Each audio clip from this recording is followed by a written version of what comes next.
We live in an environment of abundance. And it's responsible for the systematic overeating that people do that leads to the obesity, that leads to the metabolic syndrome, that leads to the vulnerability to infectious disease and the chronic degenerative diseases, the cardiovascular disease, and many of the cancers. 2/3 of people in industrialized societies are overweight or obese. If you're not fat, you're abnormal. If a person's overweight, wants to lose weight, if a person has heart disease, diabetes, if they've got cancer, or if they're healthy and their goal is to live the maximum healthy life possible, I believe the evidence supports the idea of an exclusively whole plant food diet that's free of SOS. SOS is the international symbol of danger, and it stands for salt, oil, and sugar. How long you're going to live in life may be largely dependent on genetics and luck, but how well you're going to live in the time you have left may be dependent on what you put in your mouth and the diet and lifestyle choices that you make. Healthy life expectancy to me is even more important than life expectancy. And interesting, life expectancy for the first time is actually starting to drop. Healthy life expectancy, the number of years you spend fully functional, that should be, I believe, the target. And that's what I believe where fasting can have the greatest good, is in healthy people that use it preventatively to stay healthy in conjunction with a diet, sleep, and exercise regime that's health promoting. That's Dr. Alan Goldhamer, and this is the Rich Roll Podcast.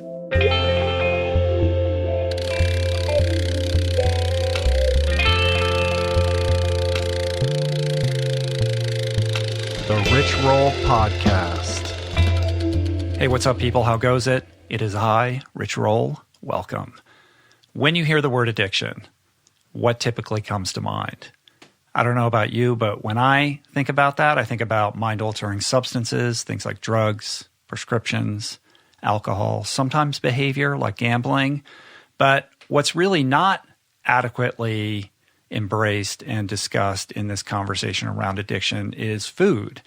But the reality is our hyper-industrialized culture is entrenched in an epidemic of food addiction. And it's something that I think is fueled by this ever-increasing array of highly processed foods that are scientifically designed with just the right amount of sugar, salt, and fat to hijack our nervous system, our hormonal response, to hook us, to enslave us, and ultimately, over time, make us sick, and subsequently a ward of the pharmaceutical industry.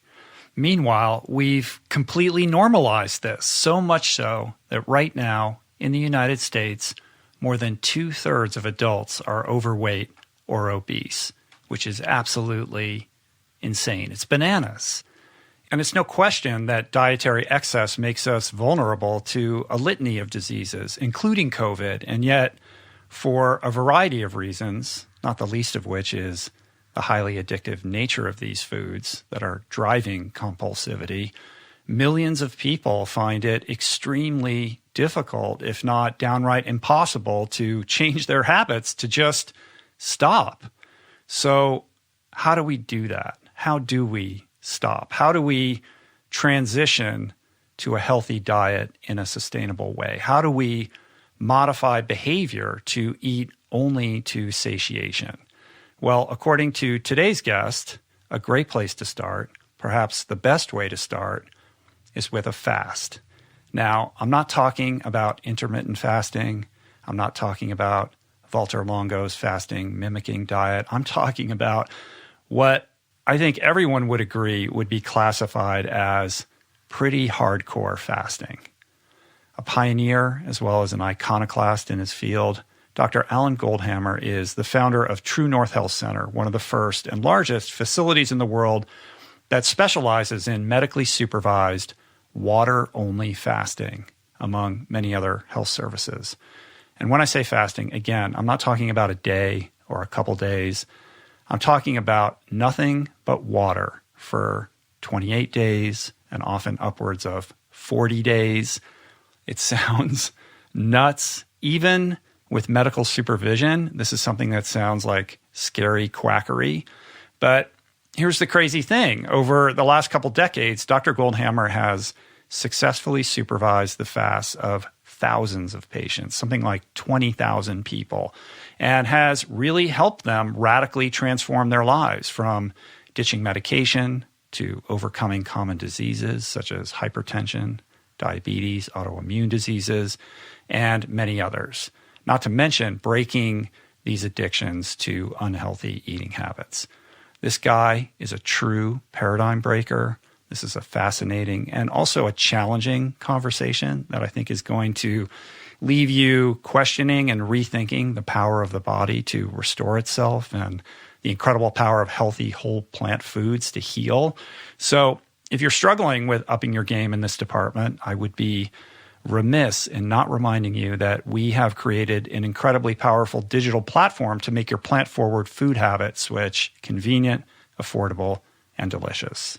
It's called the Plant Power Meal Planner, and it is a game changer. For just $1.90 a week, you get unlimited access to thousands of delicious, nutritious, easy-to-prepare plant-based recipes.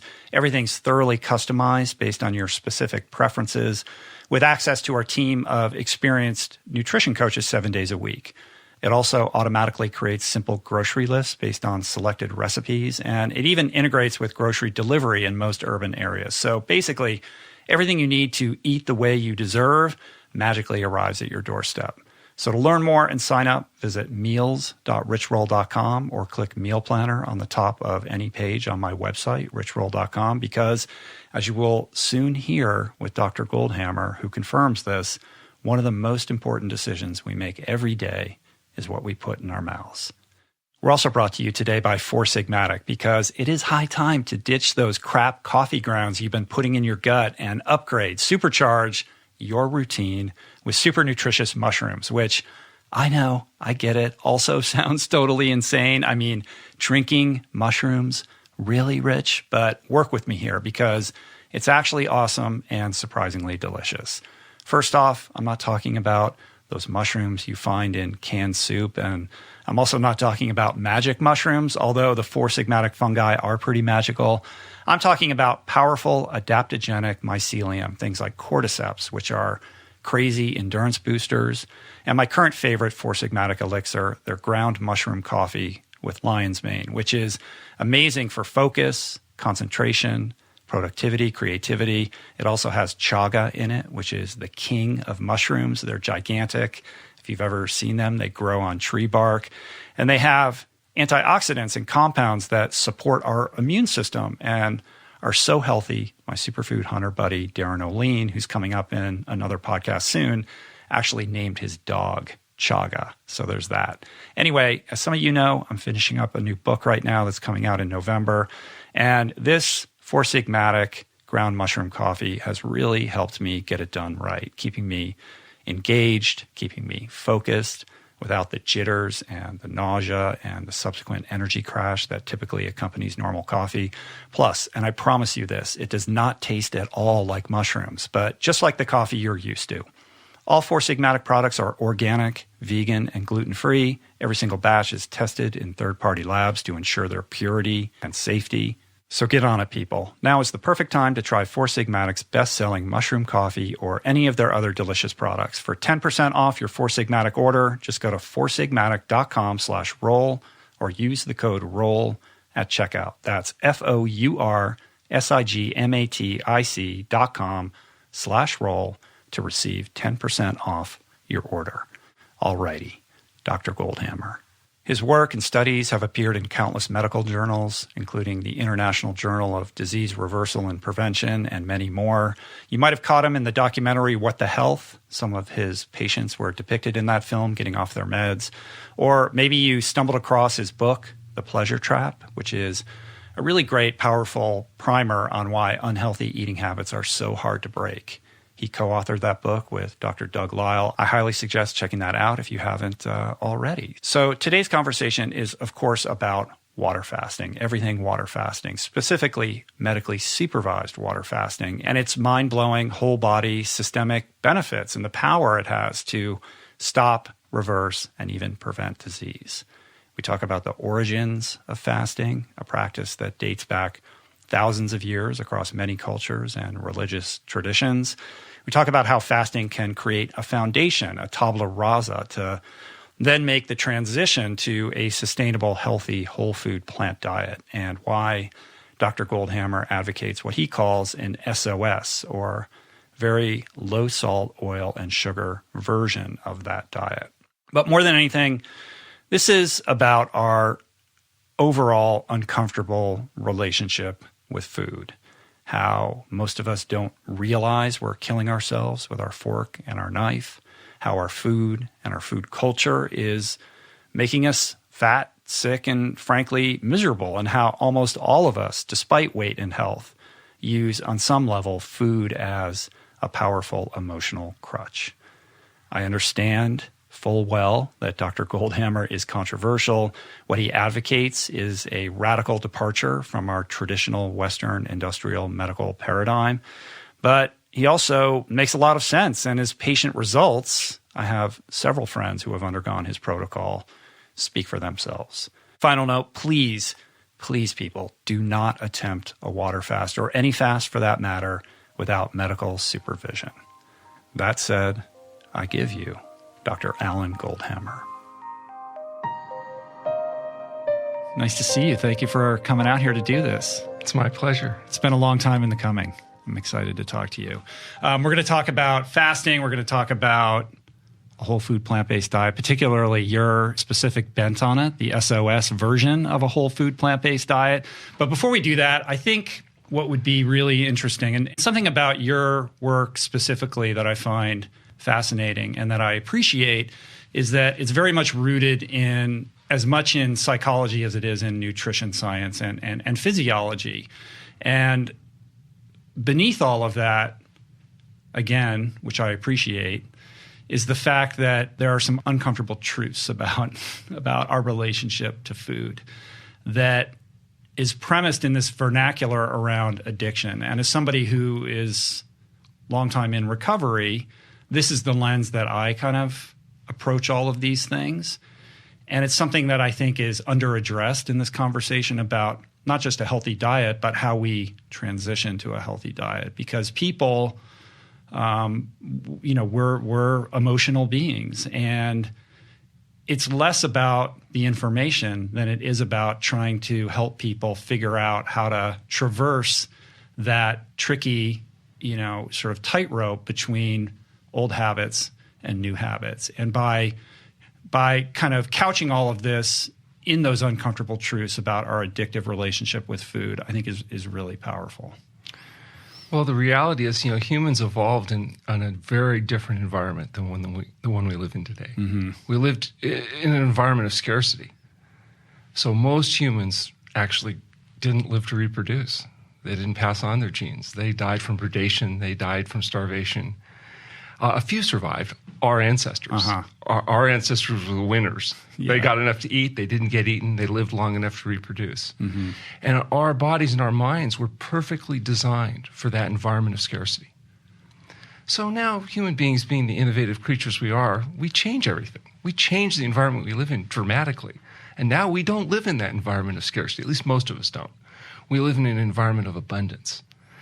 And although we're perfectly designed for that environment of scarcity, this environment of abundance can trip us up, and it does. Mm-hmm. And it's responsible for the systematic overeating that people do that leads to the obesity, that leads to the metabolic syndrome, that leads to the vulnerability to infectious disease and the chronic degenerative diseases, the cardiovascular disease, and many of the cancers. And so that reality is why it's so difficult for people to adjust to the idea that they just can't eat as much of whatever they want and get away with it. Yeah. It's almost as if, if you're a heroin addict or an alcoholic, everywhere you go, everybody is a heroin addict or an alcoholic. There is no safe space, right? We've normalized our behavior and our respective relationships with food to such an extent that the radical notion is to step outside of that and do something different. 2/3 of people in industrialized societies are overweight or obese. If you're not fat, you're abnormal.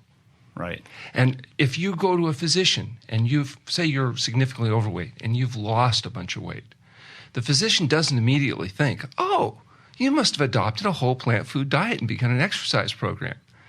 Their differential diagnosis is, this could be colon cancer, eating disorder, or drug addiction. They pathologize a healthy choice. Well, the only experience they have of people losing weight and keeping it off is when they've got cancer, they've developed an eating disorder, or they're a drug addict. Mm-hmm. And so it's not even in their expectation that people are going to actually get well.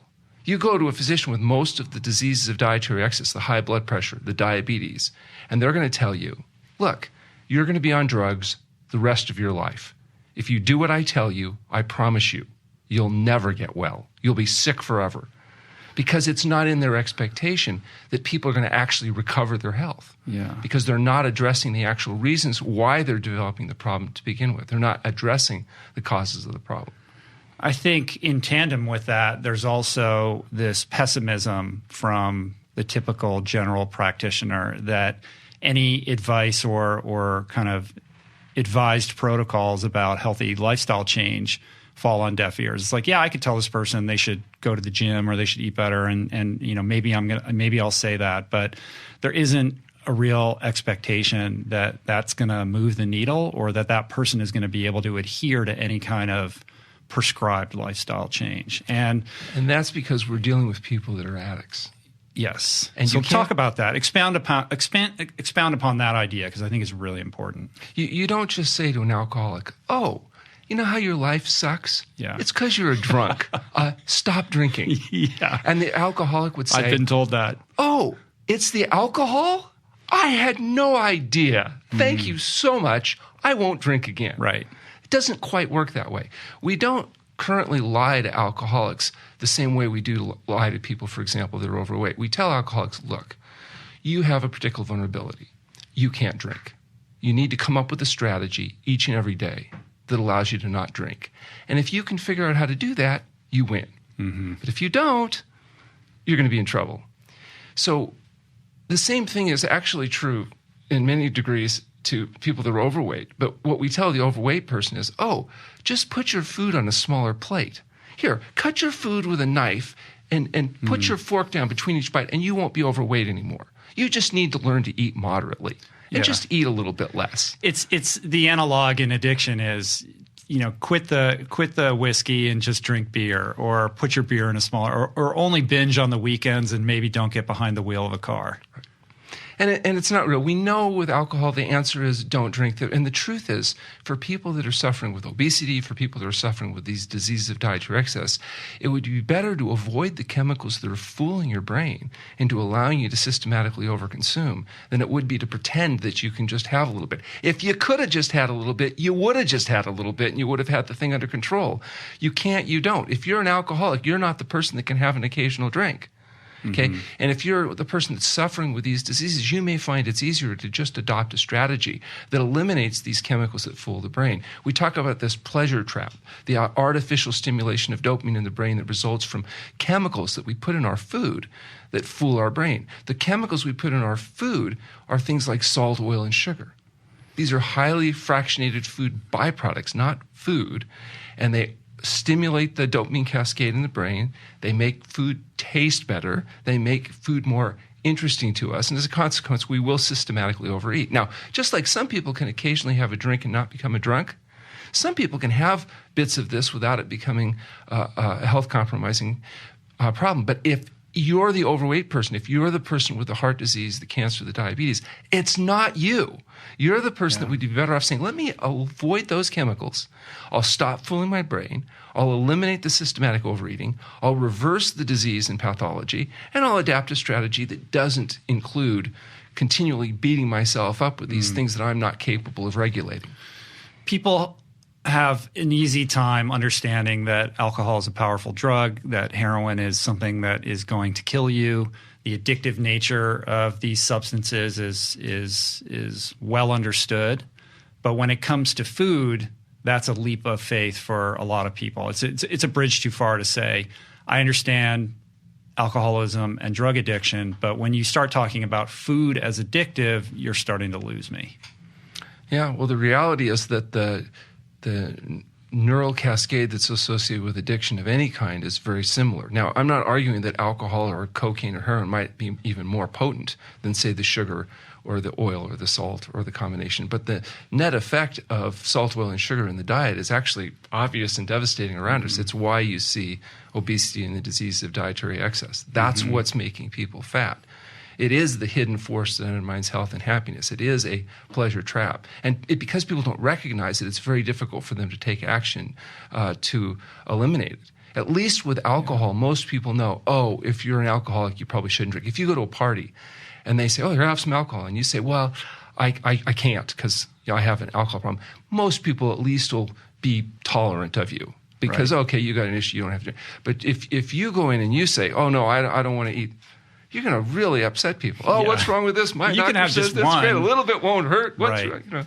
Yeah, so it's complicated. It's complicated in terms of the internal psychology in trying to reframe our relationship with food, but there's also all of these social constructs that create even additional complexity that make it very difficult to modify behavior. There's no question. In fact, the social roadblocks to health are probably some of the limiting factors. Yeah. I think that's probably true in all addiction, though. One of the challenges for people with alcohol is oftentimes the social consequences of not participating. And this is definitely true with food. We've built so much of our social interaction around food that even if you're looking to just modify the type of food you eat, it can be very upsetting for people, and they can get really defensive about it. Right. So let's talk a little bit more about the pleasure trap specifically, what that is. You co-authored this book, seminal work with Doug Lisle. I've seen his TED Talk. I've seen him give his presentation many times on this subject. And that really, elucidates this dysfunctional relationship with food and why it is from an evolutionary and psychological perspective. Well, there's this idea of dopamine is a neurochemical associated with pleasure. And there's two behaviors critical for human beings' survival, and that is food and sex. You have to get enough to eat in order to be able to sustain yourself, and you have to engage in enough sexual behavior so that you can pass on your genes and the whole process can start over again. So it's not surprising that food and sex are heavily reinforced. And the way the brain reinforces the body's behavior is by rewarding us with dopamine, which is the neurochemical associated with pleasure. So the more dopamine, the more pleasure. The more dopamine, the better the food tastes. And so you react to food in response to largely caloric density. The higher the caloric density, the more valuable it is in this environment of scarcity in which we evolved. And so the higher caloric density foods tend to be more reinforced, more dopamine, better tasting. So what we've done as humans, we're innovative creatures. We said, if a little good, a lot's better. Let's figure out a way to make the food taste even more special by increasing its caloric density. And we do that by adding things like oil and sugar to the food. And as a consequence, we like it better. And if that's what you get used to eating, that's all you like. And eventually people get to the point they really don't like the taste of simple, whole, natural foods anymore because this hyper drug-like stimulating effect of the more concentrated foods is more appealing. So we literally become addicted. For example, if you want to neuroadapt to a lower salt or lower fat diet, it actually takes time in order for the body to go through that adaptation. We can speed it up with fasting, but the bottom line is there is a period of adaptation where food doesn't taste good. If you eat whole foods and you're used to eating highly processed foods, it's not that appealing. Now, over time, you adapt, and then the body gets to the point where you like the simpler foods again. Yeah, people have a hard time believing that you adapt. There's this baked-in assumption that you're staring down the pipeline of a lifetime of drab foods that are unappealing, and you're just going to have to tolerate it. We know there's a literature on this, though, with, for example, sodium. People use a high-sodium diet. It takes about a month on a low-sodium diet for the average person to neuroadapt to a lower-salt diet. With fat, it takes almost 3 months.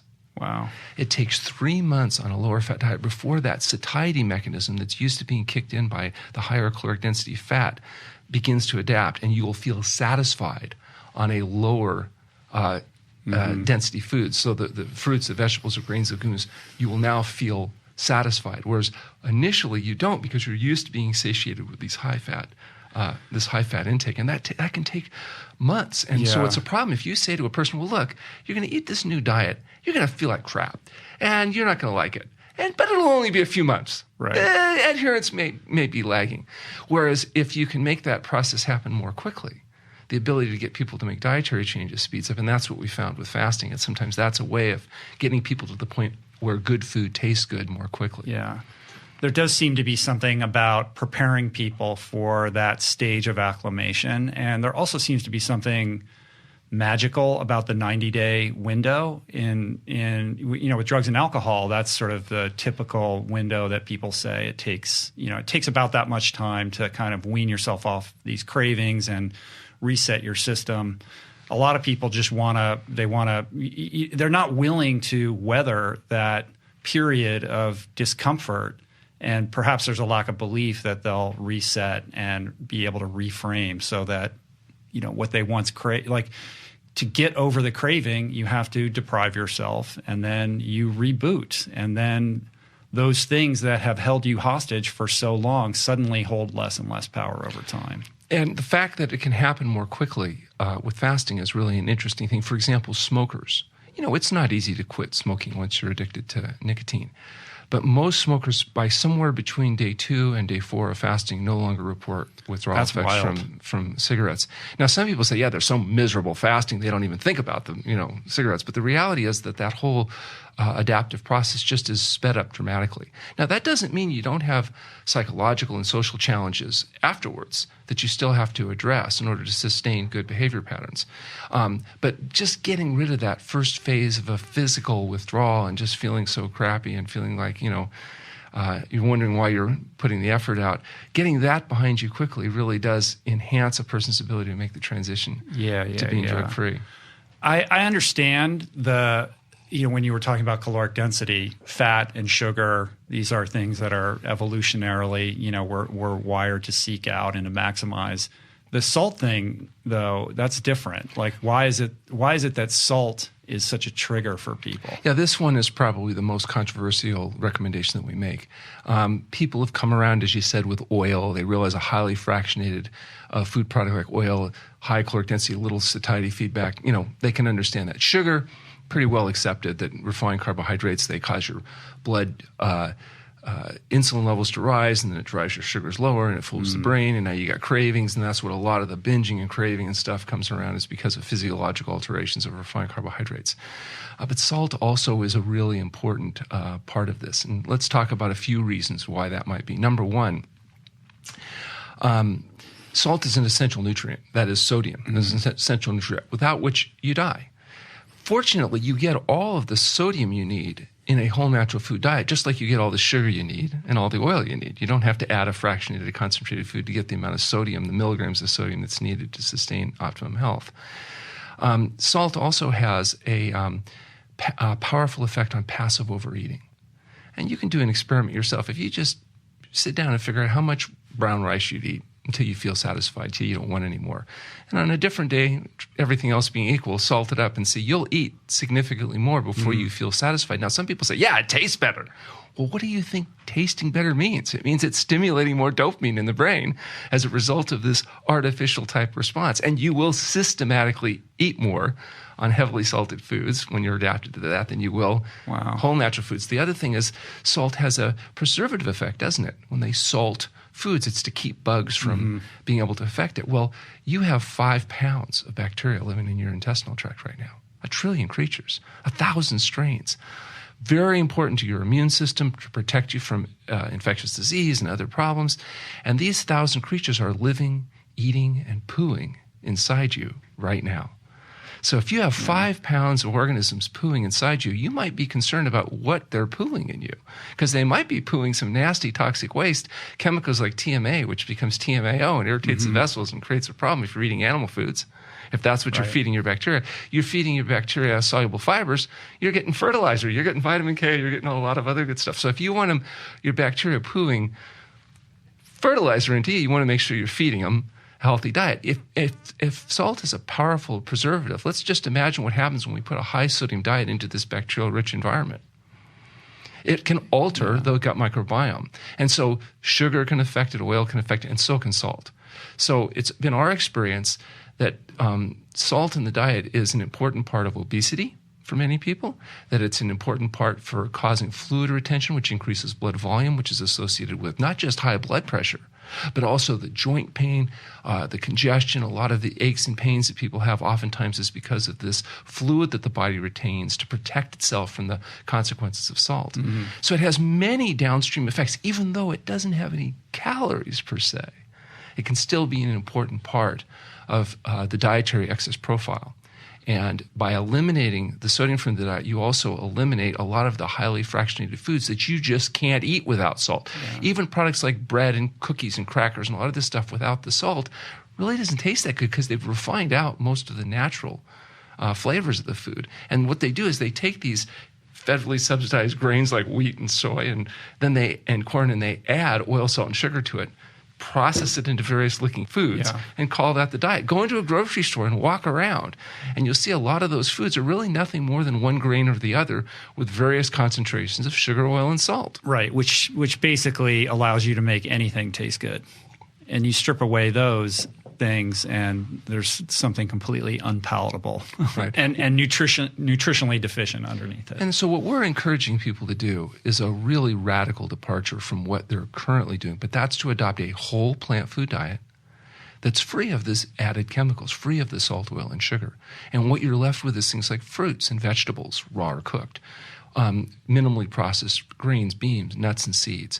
But you don't have the meat, fish, fowl, eggs, dairy products, oil, salt, sugar, and highly processed fractionated foods that make up the majority of the people's diet in industrialized society. And it's that diet that makes them fat and sick and develop the diseases of dietary excess, and that what makes you vulnerable to infectious disease. You know, when you look at what are the vulnerabilities about why do some people get an influenza or a COVID or an infectious disease, and, you know, they recover, they survive, they have minimal consequence. Other people, it's devastating or deadly. Well, if you look at the risk factors associated with what makes people vulnerable to these diseases, as well as the diseases, the chronic diseases, the heart disease, the cancer, the stroke, it's the same metabolic syndrome and all of its associations. Yeah. It's the same obesity and diabetes and high blood pressure and all the consequences of dietary excess. These are reversible and preventable conditions. People don't have to have these conditions. And even if they have them, they can largely reverse them by taking responsibility to control what they put in their mouth. So this is the underlying premise that drives True North, which you founded, like 30 years ago at this point, 35? In 1984. Wow. Was when my wife, Dr. Morano, and I started True North Health. I can't imagine what it must have been like to basically open the doors to this medically supervised water fasting clinic back in that time. I mean, now it's all the rage. We have Walter Longo and all kinds of scientists studying the phenomenon of fasting deeply. It's part of the public awareness. It's very cool to be out there, sort of experimenting with intermittent fasting. This was not the case back then. I mean, potentially criminal, right? Well, at one point, the California Board of Medical Quality Assurance had rendered an opinion that recommending fasting to a patient constituted such a gross violation of the standard of medical practice that it rose to the level of criminal negligence. I was actually the first person in my family that required the services of a criminal defense attorney. My father was so proud. Wow. What happened there? They ultimately decided that recommending fasting was not criminal negligence, that in fact, there was even a provision at that time in Medicare to pay for fasting, but as long as it was for rapid weight loss necessary for urgent surgery. If you got well, unfortunately, it wasn't a covered benefit. There was also every hospital today in this country will use versions of fasting for treating conditions like acute pancreatitis. And we were able to demonstrate that this was not criminally negligent behavior, but was actually a rather innovative look at trying to help sick people get well. We've gone from being criminal quacks to cutting-edge researchers. As you said, there's been some wonderful people like Walter Longo and Mattson and Fontana and others that have published in major impact journals this idea that fasting or some modification of intermittent fasting or modified fasting could be a helpful tool. In fact, it was interesting. Longo did some research that I think really was pivotal. He looked at cancer treatment. And he took, 30 rats with cancer and gave them enough chemotherapy to resolve all the cancer cells. You have to kind of kill all the cancer cells or they grow back. The problem is all the rats died. So that wasn't a really good outcome. But he took the same rats with the same cancer and the same chemotherapy. But he used fasting before, during, and after the treatment. And not only did all 30 rats survive, but dramatically enhanced cancer-free survival. And so what he found was that there was these things like differential stress sensitization and differential stress resistance, that cancer cells were more vulnerable to the effects of chemotherapy in the fasting states, probably because of their higher metabolic rate. They don't adapt to the environment without glucose as well. There's lots of differences in cancer cells to healthy cells. And in the fasting states, the cancer cells were put at a selective disadvantage. And not only only that, healthy cells appeared to be protected during the fasting That's state super interesting. from the effects of chemotherapy. And at that point, people went, particularly pharmaceutically oriented people went, oh, so fasting could make the drugs work better. Oh, well, maybe it's not quackery after all. And so there was a lot better tolerance and acceptance of this idea that perhaps fasting may have a role in enhancing conventional treatment. Now, it was interesting to note, too, that many of the biomarkers that predict cancer and disease turn off whether you use chemotherapy or not. Wow. So the act of fasting itself puts the body in a selective environment that may be more conducive to healing. And so this type of research, of course, now is taking off, and there's been a lot more interest, and including by the work that we're doing at the True North Health Center. Yeah, you have this this study and this experience working with a patient who had stage 3 follicular lymphoma, right? Where you had like this tremendous result. Yeah, we had a young woman with stage 3 follicular lymphoma that had been well documented, excisional biopsy, the whole bit, and had progressed over a period of a couple years. And she had asked her family physician along the way, was there anything she could do conservatively in terms of diet and lifestyle? And he had assured her that diet had nothing to do with follicular lymphoma, that she could eat whatever she wanted to eat. And when she inquired about fasting, he informed her that fasting was criminal quackery. Nonetheless, she decided that she didn't want to undergo conventional chemotherapy because with this particular condition, it's not really effective. It doesn't affect all-cause mortality. There's a lot of side effects, and so often it's not unusual for them to defer treatment until the condition is quite progressed. In this case, it had progressed enough that he referred her to the medical school, talked to an oncologist. Oncologist also reinforced the idea that diet was irrelevant to this condition, that fasting was unproven. And even with that advice, she decided to come to True North Health Center, underwent 21 days of water-only fasting, during which time her tumors that were previously externally palpable disappeared. Wow. So we fasted her for 3 weeks, fed her for 10 days, sent her back to the oncologist, and he examined her, couldn't find any evidence of the lesions, expressed some surprise. She explained, he said, what did you do? And she said, well, I went to the criminal quacks and I did the fasting and the tumors went away. And he said, well, that's very impressive. Suggested he'd give me a call and talk to me about it. She asked to have the follow-up CT scan that we requested. And we had warned her that they might be a little reluctant since she didn't have any obvious evidence of symptoms. And he said, well, she didn't really need a CT scan. But she said, well, she'd really like to objectify the changes that had occurred. And he got a little nervous, but ultimately he did agree to order the studies. And he'd mentioned that because she was still a little bit neutropenic, maybe some gentle chemotherapy might still be a consideration. Nonetheless, she refused. After a couple months, her white counts had normalized. By a year, she's doing great. Sent her back, got a whole, follow-up evaluations. And at that point, we decided that it was time to try to write up the report. So we wrote up this case report. We submitted it to a British Medical Journal, and after some back and forth, they eventually did publish the paper. They had asked us if we could get the oncologist to sign on, and so we wrote him a letter and thanked him so much for all the confidence he had shown in referring the patient to us for fasting. And which he didn't. Okay. Well, in spirit. And but unfortunately, he hasn't gotten around to responding to us yet, so we didn't. So how long ago was this? Well, what happens? We published that paper, and then they asked us to do a follow-up. Because they said, about 10% of lymphoma patients will go through periods of remissive state, but sustaining it would be impressive. So we followed this patient for 3 years. And she continued. She had lost substantial weight. She had maintained that weight loss for 3 years. I think in part because I explained to her that, she had to stick to the diet or it could be fatal, because I'd track her down and kill her. And I think she believed me because she stuck to the diet. And at 3 years, we got a whole body CT follow-up with the oncologist, and she's completely cancer-free. At that point, we submitted back to the British Medical Journal, which had invited us to do the follow-up. They actually refused the article the first time. We appealed and resubmitted, and then they did decide to publish the follow-up.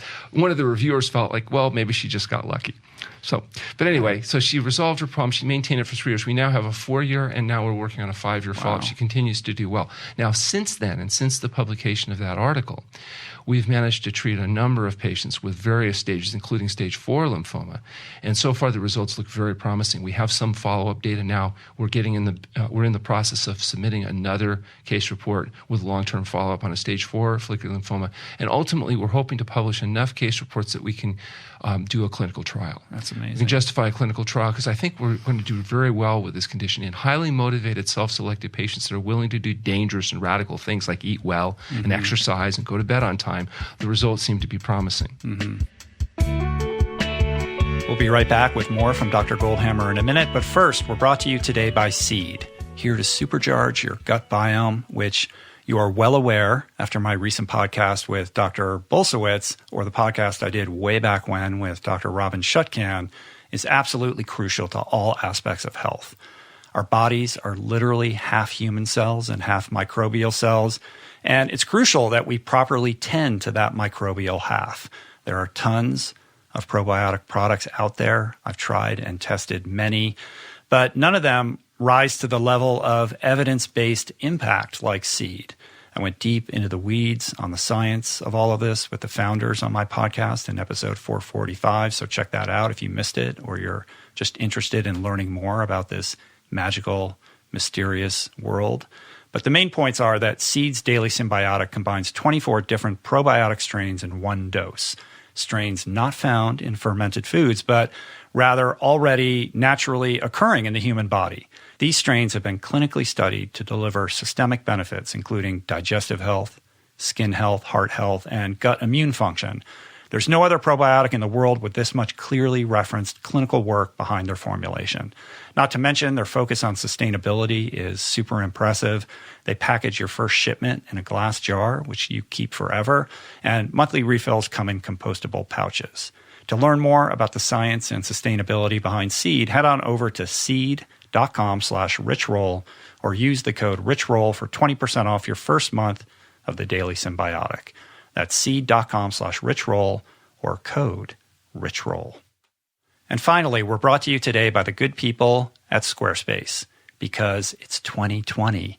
Your decade-old website is, let's just say, lacking and woefully out of date. Money is tight in this weird economy. Hiring a web developer is out of the question, but maybe you got a little extra time at home, and Squarespace is set up so anyone can get a super pro site rocking in no time. So start building your website today at squarespace.com/richroll. Enter offer code richroll at checkout and get 10% off your first purchase. Squarespace is truly the future of website creation. With easy-to-use tools and award-winning templates, Squarespace is the simplest way for anyone to create a beautiful landing page, website, or online store. In other words, I am talking about you making your own website. You don't have to be a coding wizard or a design pro to make a stunning online space. Sites look professionally designed regardless of skill level, and if you stumble upon an issue, Squarespace's award-winning 24/7 customer service team will be there to support you. So no more excuses. There are none. Make the move. Make it now. Go to squarespace.com/richroll and make sure to use the offer code richroll at checkout to get 10% off your first purchase.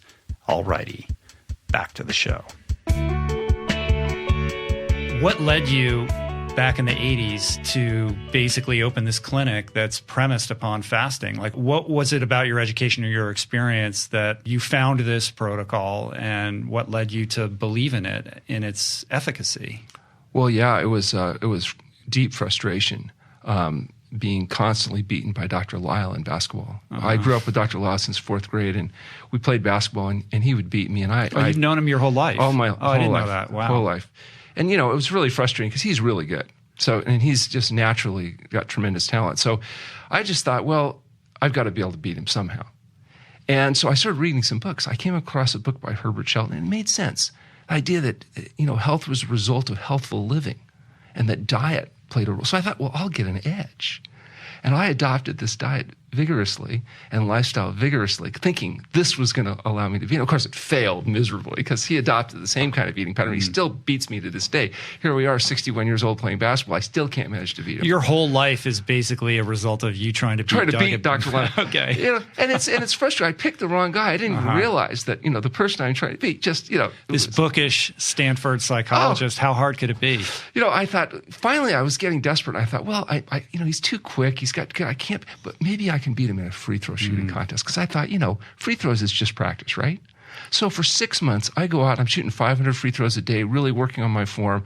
And I just casually one day say, hey, Doug, why don't we do a free throw shooting contest? And he says, okay. He hasn't even played for a week. Well, he strikes me as a world-class sandbagger, like the guy who's always going to tell you that he's no good, right? He's always downplaying, right? That's his whole strategy for all of this. I go out and hit 48 out of 50, and I'm thinking, I got it. He hits 19, misses one, and then hits 80 in a row. 80 free throws in a row. 99 out of course, I'm telling him, well, what a joke. If you can hit 99, why don't you just hit 100? I mean, So the point is, total failure, got involved trying to be a better basketball player. But what I would say is that we're both still playing. And so, how good you can become in a sport may largely be dependent on genetics and luck. How long you're going to live in life may be largely dependent on genetics and luck. But how well you're going to live in the time you have left may be dependent on what you put in your mouth and the diet and lifestyle choices that you make. And so what we're trying to explain to patients is you're not going to live forever. You're going to die. There's been over 100 billion humans, modern humans born on the planet. There's 7.3 or 4 billion alive today, but there's only been 5 well-documented people that will live past 117. So the thing is, you're not going to live forever, but you don't have to spend the average 9.6 years of debility or 17 years in poor health that the average American is spending, giving up, compromising the last decades of life that could be your richest decades of life because of chronic degenerative diseases, because we haven't taken control of our diet, sleep, and exercise patterns. And that's what we're trying to point is you may not be able to live forever, but you can reduce dramatically the years of debility that you have, your vulnerability to infectious disease, your likelihood of developing heart attack, stroke, and other debilitating conditions. That's where the big payoff is. Not living forever, but living well until you die, having a good life and then having a good death. All right, so how does the fasting come in, though, as a pathway towards that? So fasting is interesting because you're dealing with people that are oftentimes addicted to the artificial stimulation of dopamine in their brain, whether it's to drugs or dietary issues. Fasting is a great way of breaking that cycle. It can be a very effective way of getting the person to the point where good foods taste good. It's a great way of lowering the blood pressure enough you can eliminate the medications, along with the chronic cough, fatigue, the impotence, and premature death that's associated with them. Normalizing the blood sugar levels so your insulin levels normalize, so you don't have the cravings and the binging and all the other stuff that sometimes go along with it. Or in autoimmune diseases, oftentimes pain is significant, inflammation and swelling. People can't be active. They can't dissipate their tension. They aren't able to engage effectively. And so when you get people out of pain, it's like an epiphany experience. And now the motivation goes up. It's hard to be motivated to make diet and lifestyle changes when you feel like crap all the time. But when you get a taste of feeling good again, it's very motivating. And now oftentimes that's enough motivation to help people overcome their addictions and their tendencies. The reality is I found the most effective patients are those who are most motivated. And motivations that are the most powerful is pain, debility, and fear of death. Yeah, 100%. The only problem is, a lot of these people, they get out of pain and they're not fearing death anymore. And then they might slide a little bit because they think I'm better now. I don't have to work quite so hard. So, there's challenges on both sides. But yeah. The reality but you guys have had a tremendous success with keeping people on the path. Like the recidivism rate for you is pretty low compared to other. In fairness, though, we have highly motivated, self-selected people. People are willing to fast. In really bad shape. Well, they're motivated. It's one thing to talk about intermittent fasting or a fasting mimicking protocol. It's another thing altogether to talk about a 40-day water fast. Well, that is a very extreme Moses, thing. David, Elijah, Jesus, and our patients, do fasting. It is interesting that fasting is, shows up in all these various religious traditions. Isn't it interesting? The Jews, the Jains, the Hindus, the Muslims, the Buddhists, the Christians, all of these religions that diametrically opposed on so many things that are killing each other in the street over disagreements, they have one thing in common, and that's a tradition about fasting. Because fasting changes how you feel about yourself and the world around you. It can't help it. And so True North Health Center is not coming from a spiritual orientation. We're coming from a very much of a health orientation. We have different doctors with different backgrounds, and we don't try to impose our beliefs on anybody because we're not the experts in, how you get into heaven or any of that stuff. Our focus is health and healthful living. But virtually every major religion has a tradition. I mentioned not just about fasting, but also about the value of a whole plant food diet.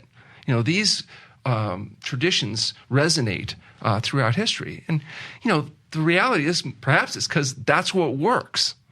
How dare you? All right. So walk me through. All right. Well, first, let me say this. So in the decades that you've been doing this, you and Doug have taken and your staff. I mean, I've had Chef AJ in here explain to me her, experience of being at. She goes to True North like for vacation when she wants to get out of town. I mean, she's got to be your most regular customer. But I've had Dr. Longo talking about fasting. Who else have I had in here? I've had, True North comes up all the time on the podcast. So I've heard about it anecdotally. And over the years, you've taken like 20,000 people through this fasting procedure, and had tremendous success. So I want to understand the process that is entailed here. Somebody comes to you, they're in bad shape, they're overweight, they have hypertension, diabetes, obese, cardiovascular disease, whatever. This is the kind of person that's arriving in your doorstep. So the first step is that they usually go to our website. So they go to truenorthhealth.com and they fill out the registration forms, which gets us their medical history. And we get their previous laboratory work. That comes in and they get a free phone conversation with me. So we offer people free. You still do that, right? I still do that. People can call up and you'll give them a free consult. I still do that. So I talk to them as a screening about whether or not fasting might be appropriate, if anything that we do or we recommend might be helpful. For many people, they may not even need or be ready for fasting, but they may just need to talk to a doctor that's not a complete idiot. And so we have a phone coaching service where our attendings are available. They go online through the website. We have all their medical records put together. They can schedule a formal phone consultation with one of our attending physicians. They can discuss, get a second opinion. They can do whatever they want to do where they talk to a doctor that can look at their history objectively and give them advice. If they're appropriate candidates for fasting, then I schedule them into the center for a stay. I give them an idea about what we expect is a reasonable period of time. They come to the center. They go through with one of our attending physicians a history exam, laboratory monitoring. We initiate them into a fasting protocol if that's appropriate. And then after fasting, they go through a refeeding process. Now, while they're there fasting, they're seen twice a day by our staff doctors. We make sure it's done safely and effectively. They're monitored carefully. We have detailed educational classes, what I call brainwashing, where they're able to go through all in detail the process about what they're going to need to do, why they're going to need to do it. There's some social dynamics because they're there with other people from around the world that are getting a chance to do this. Our facility has about 70 patients staying at it. So they're interacting with those other people plus the staff and the educators. And so it's a pretty immersion type of an experience. They go through fasting, they go through refeeding. If they have specific health problems, we have chiropractors, naturopaths, body workers, all that kind of stuff, that they can get the kind of attention that they need. And then when they're going home, they have very specific recommendations that we expect them to follow, and we try to provide follow-up support. And then because of the phone coaching, they're able to continue to access these attending doctors affordably without necessarily because half our people are out of state, 15% are foreign, and they're not all living locally where they can pop in and see our doctors or use our deli business or any of that kind of stuff. What are the important vectors or variables that determine the appropriateness or for somebody to do one of these protocols? Not everybody is suitable for this. No. The biggest one is that they have a condition that is appropriate for fasting. So there's many people that are not good candidates for fasting, and we can talk about that. There are some things that are particularly amenable to fasting. And for example, the conditions that are caused by dietary excess are particularly responsive to fasting. It makes sense. Obesity, cardiovascular disease, high blood pressure, type 2 diabetes, autoimmune diseases, certain forms of cancer.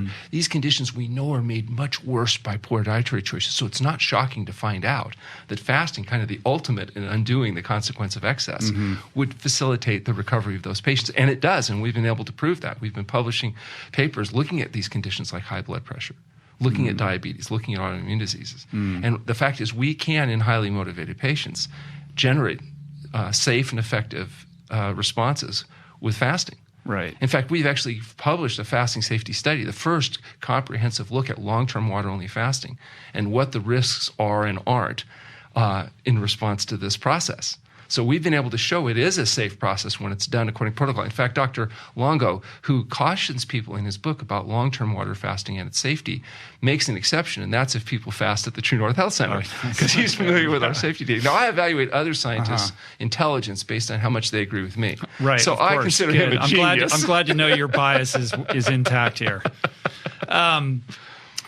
If somebody has anorexia nervosa, or if somebody is on the other side of chemotherapy where they're maintaining their weight is an issue, I would suspect that that's probably not a great candidate. What about somebody who's coming in and they're on a battery of medications? You would have to wean them off of that, I would presume, on some level before they could undergo this. Yeah, there's most medications you do not water fast while you're taking medications. Those have to be weaned down beforehand. But we have physicians that are experts at helping people unwind the consequences of their medical treatment.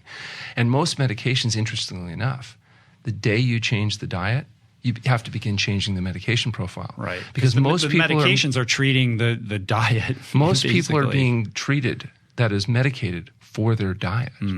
When you change their diet, the need for medication dramatically responds. You have to reduce the blood pressure medication. You start crashing these patients because they're not going to be hypertensive once you eliminate the reasons why they're hypertensive. And they're not going to be needing the same level of medication once you normalize their dietary intake as far as their diabetes or getting them off their pain medication. Once they don't have the pain, they don't need to be on all that oxy because now the pain is being reduced because the inflammation is being reduced because of the dietary change and then ultimately the fasting.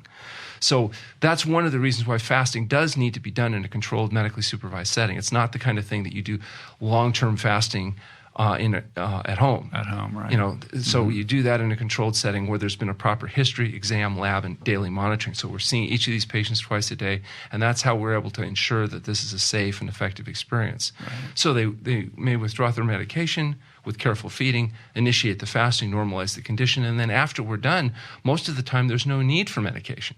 Because their blood pressure, they've gone from 220 over 120 capped out on 5 meds to being 120 over 70 off medication. And so there's no reason for anybody to want to put them back on drugs that cause chronic cough, fatigue, impotence, and premature death if the condition's actually normalized. Now, the side problem is you have to keep on the healthy diet and lifestyle. Yeah. Because you're not curing anything. You're just managing it. But you've rebooted this operating system and wiped the slate clean so you can build a new foundation. It's very much like treating when your computer becomes corrupted and you don't know exactly what's wrong, but you turn the thing off, you turn it on, you can't explain, but now it's working. Right. And it seems when to in be doubt, that way. Reboot. And we're trying to figure out exactly what those changes are that's occurring in fasting. I know the pharmaceutical industry is very interested in what's happening because they want to come up with what are called fasting mimicking drugs. They want drugs that'll do just what fasting does to you, but without that nasty fasting, and something that they can sell in a pill. Yeah. So a lot of the research that's of interest is trying to figure out what exactly is it that's happening in fasting that's allowing the body to get well so that we can try to reproduce that without having to go through the process. Right. I mean, that's my next series of questions. Like, does it have to be water only? What is it about that deprivation protocol that is so special, physiologically, that is causing this cascade of positive impacts? Like, what would happen if you were eating a little bit? I mean, I know Longo has his fasting mimicking protocol where he is allowing people to eat something like, 600 calories a day, and he's able to reap some of the benefits of what you're experiencing without having to go on a complete water fast. But what is happening to the body when you're depriving it of food in such a comprehensive way? Yeah, the intermittent fasting protocols are just that, fasting mimicking diets or fasting mimicking programs, trying to reproduce some of the changes that we know occur with fasting without the risk profile or the complications of long-term water-only fasting. And I think they can be very effective, as they've demonstrated. However, long-term water-only fasting has a much more profound impact on these mechanisms that are associated with fasting. For example, just the most obvious is weight loss. When you're water fasting, you're going to lose an average of 1 pound a day. Now, some people say, well, you lose weight, but then you gain it back afterwards. Now, interesting, we've done a study. We have now recently acquired a Hologic's DEXA scanner with the new software that allows you to do a whole body detailed composition that looks not just at percent body fat, but how much visceral fat there is. And we have a paper that'll be coming out that looks at the fact that, yes, you lose a bunch of weight fasting and you regain some weight after fasting, but it turns out the weight you regain after fasting when you're eating a whole plant food diet is exclusively water, fiber, glycogen, and protein. There is no fat. In fact, the fat profile continues to drop during refeeding, even though the scale weight obviously goes up as you rehydrate, put some fiber back into the gut. As long as you adopt. As long as you continue to adopt the whole plant food healthy, dietary style. But the point, the old wives' tale was, well, you lose fat and you just gain the fat right back. Well, that might be true if you go back to eating greasy, fatty, slimy, dead, decaying flesh processed foods, but that's not what's happening in these patients that we're refeeding appropriately. And so weight goes up, but the weight that goes up is re-alimenting your glycogen stores and muscle stores, which is really exciting. So preferentially, not just do you lose fat, but you preferentially lose visceral fat. That the ratio of visceral fat to adipose tissue loss is 3.0. In other words, there's a significant preferential mobilization of this very type of fat that we think is most compromising to health. The fat, the abdominal fat, the fat that stores around the organs. So now we have what may turn out to be an effective strategy of specifically mobilizing visceral fat. Now, we've done some preliminary work. We're actually enrolling patients in a study starting in August, looking specifically at body composition changes long-term with follow-up. So, we'll be able to speak more definitively about it by the end of the year. There's also a process that happens in water fasting that you don't see as profoundly influenced in juice diets or modified diets, and that's natriuresis. There's a selective mobilization and elimination of excess sodium from the body in water fasting that happens right away. It's very powerful, more powerful than, say, taking hydrochlorothiazide or a diuretic. And it's responsible for the big dump in fluids that happens initially on fasting that drops blood pressure so dramatically, gets rid of the congestive heart failure symptoms, that eliminates some of the arthritic symptoms and joint swelling and the non-healing wounds. And this body selectively getting rid of this excess sodium that's accumulated that the body's having to deal with because of the dietary choices. The traditional justification for fasting was the idea of detoxification. This idea that there's toxins in the body. And now we know that's true. They've actually been able to That's controversial. Well, it's actually not controversial in the sense that you can take a fat biopsy of a human and break it down, and you'll find there's hundreds of different chemicals there at various concentrations, PCB, dioxin, pesticide residues, mercury. And the only thing that's controversial is say, oh, well, it doesn't matter. Well, it turns out it does matter. It just matters at different thresholds to different people.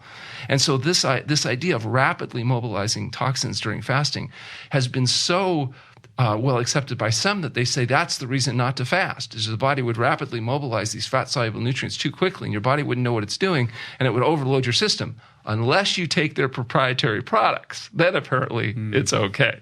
But what our experience has been that there is a rapid detoxification. We know that there's some studies looking at, they've even done total body load measurements before and after fasting and showed that PCB levels would drop. Clinically, well, you're not taking any chemicals into your body, and you're allowing the liver and the kidneys to just do what they do, right?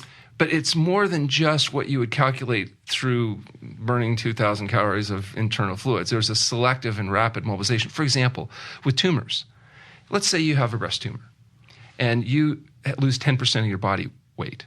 You would assume that you'd probably lose 10% of your tumor weight. But what happens for example, in lymphoma, you lose 100% of the tumor. So the body's preferentially mobilizing some nutrient stores versus others, and it seems to be able to do that in inverse proportion to the value of those tissues to the body. Right. So it's getting the visceral fat, which we think isn't probably healthful fat, before it's mobilizing adipose fat, and certainly before it's getting to critical nerve tissues and other things that are preserved. So the body has an intelligence where it's unwinding itself. And what we're suggesting is it appears that both endogenous and exogenous toxins are preferentially mobilized in water-only fasting at a much more powerful rate than they are, say, when you're going on a healthy diet and lifestyle. And that may be a justification for trying to facilitate and speed this process. There's also the effect on enzymatic induction. Think about athletes. One of the things of being a trained athlete is you induce, for example, glycogenolytic enzyme systems. You get better at mobilizing glycogen stores. And, this whole business of carb loading and trying to increase glycogen storage so you have more to pull on so that you don't hit the wall so quickly when you're running that marathon or whatever. You get through that process. Though that is induced with persistent exercise. The same enzymatic production for glycogen, for lipolytic enzymes, for protein, for gluconeogenesis enzyme systems is induced during fasting. Because you have to mobilize all your glycogen stores. You're emptying the chamber. You're taking that battery and draining it all the way down. And it suggested that not only do you induce improved efficiency of enzyme systems, but they persist after fasting, which is just like you get better and better at exercising every time you do it. You get better and better at fasting every time you do it, which is perhaps one of the justifications for intermittent fasting. If you fast 16 hours every day, and you limit your feeding window to an 8-hour window, you may be inducing some changes in that, even that limited fast, that 16-hour fast, day after day after week after month, cumulatively, that may have a very profound effect on body physiology. And that's one of the suggestions that's being made by those advocating intermittent fasting or short periods of fasting, that cumulatively it may be. Well, when you do a long-term fast, this is a huge impact. And now this is some of the stuff we're working with people like Luigi Fontana from Washington University, where they're looking at changes in microbiome, changes in whole body composition, changes in these various exotic biomarkers, and what happens in short-term and long-term fasting. Nobody knows yet, because we're really the only people doing and monitoring long-term water-only fasting and its physiological effects. So this is all virgin data and very exciting. But what we can see clinically is that when you induce changes with exercise or you induce changes with fasting, they're often the same changes. If you look, for example, people that exercise 2 rats in a cage, genetically identical. Give one rat an exercise wheel and the other not. Everything else is equal. The rats with the exercise wheel, 1, they'll use it, and number 2, they don't get Alzheimer's disease and dementia. And they said, well, why? How does exercise prevent dementia? And they look at those rats and they find out that BDNF, brain-derived neurotrophic factor, is dramatically higher in rats that get their exercise, lower in those that don't. The ones that don't, much more vulnerable to Alzheimer's. Well, BDNF, it turns out, the precursor to that is beta-hydroxybutyric acid, which is the fatty acid that your brain is preferentially mobilizing during water-only fasting. BDNF goes up with water fasting just like it does in exercise. Glycogen-mobilizing enzymes go up in exercise just like they do in fasting. In fact, all of the biomarkers that we've been able to look at that are improved with exercise improve with fasting, which is weird because you think, well, wait a second. Wild. Exercise, you're out vigorously running around inducing all these changes. Fasting, you're sitting around, we don't even let you exercise much. You maybe do a little yoga. How is it that they would do the same thing to the body? But when you think about it, exercise and fasting are both reversing the consequences of dietary excess. When you exercise vigorously, when you fast, you're undoing the consequence of dietary excess. I'm not surprised at all that fasting induces the same kind of biochanges that we see with exercise. In fact, for us, it's saving a lot of time because we just look at all that vast exercise literature and start looking for the things they've discovered and seeing how much of it's mimicked with fasting. I think that both of these processes, fasting and exercise, share a common biological benefit. And that's why we're seeing the biomarkers changing with both. That is crazy. Wild. The other thing that happens is insulin. Insulin is the hormone that drives sugar from the bloodstream into the cells where it's needed to burn. So if you look at type 2 diabetics, you might assume mistakenly that they don't have enough insulin. They have plenty of insulin. They have more insulin. It doesn't work because there's insulin resistance. There's resistance to the insulin carrying out its function. So what drug can you take that reverses insulin resistance? There isn't any. There's drugs that will force sugar on the cell, and they have all kinds of side effects. What can you do to reduce insulin resistance? Well, you could exercise. That helps. Weight loss, healthy diet. You can fast. Fasting has a profound effect on insulin resistance. In fact, as much as 80% of our type 2 diabetics can achieve normal blood sugar levels without medication.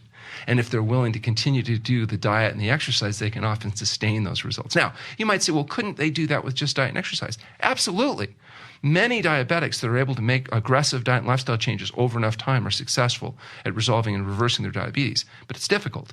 For people that aren't able to do it on their own, that's where we would use the next level of support and intervention, which is fasting. It can also be a little tricky unwinding the medications and all that kind of stuff. So, doing whatever it is, whether it's feeding or fasting in conjunction with doctors that are able to be supportive and that have an expectation of you getting well is important. Now, think about it. If you go to a doctor and you've lost weight, does the doctor assume you've adopted a healthy diet? No.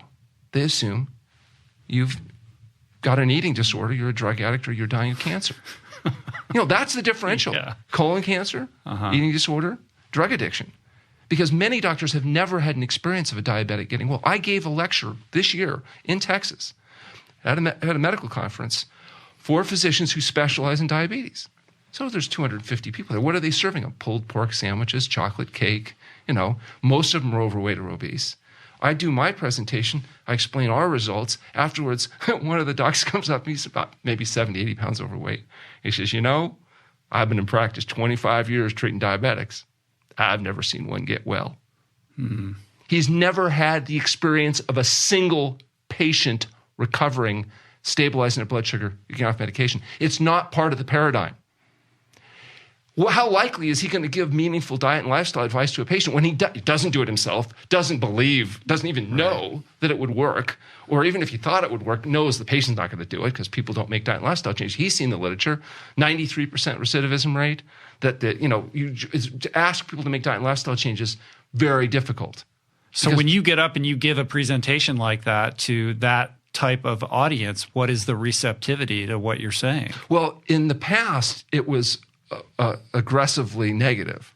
Now it's actually becoming where at least a percentage of the audience is actually interested. The way that we made that contact was one of the doctors that runs the residency training program came in, had his own experience, wanted it for his students, and now those second and third year residents can rotate as part of their training at the True North Health Center so they can get the experience of actually doing something that some of them have never done before, which is see these patients get well. Because under a conventional treatment, you don't get to do that. And it turns out there's some doctors that rings their bell. They like the idea of a patient's getting well. And so they're willing to put the extra time and energy and effort in. But if you're in a traditional system, if you're in an HMO system and you're a physician and you have to see 26 patient contacts a day, do you think you have time to review their history, do an exam, write the prescriptions, and then sit and chit-chat about them, why they've got to give up everything that they eat? No, the system isn't set up for that. No.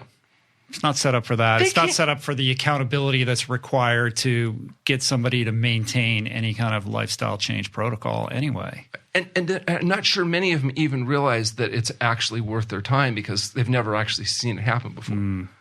So, and of course, the criticism is, well, yeah, but you're working with special patients. Well, that's true. We're working with the people that are highly motivated, self-selected, willing to make diet and lifestyle changes. It is I'm not saying you can take our advice, give it to everybody, and everybody's just going to go, oh, great, a whole plant food diet, just what I wanted.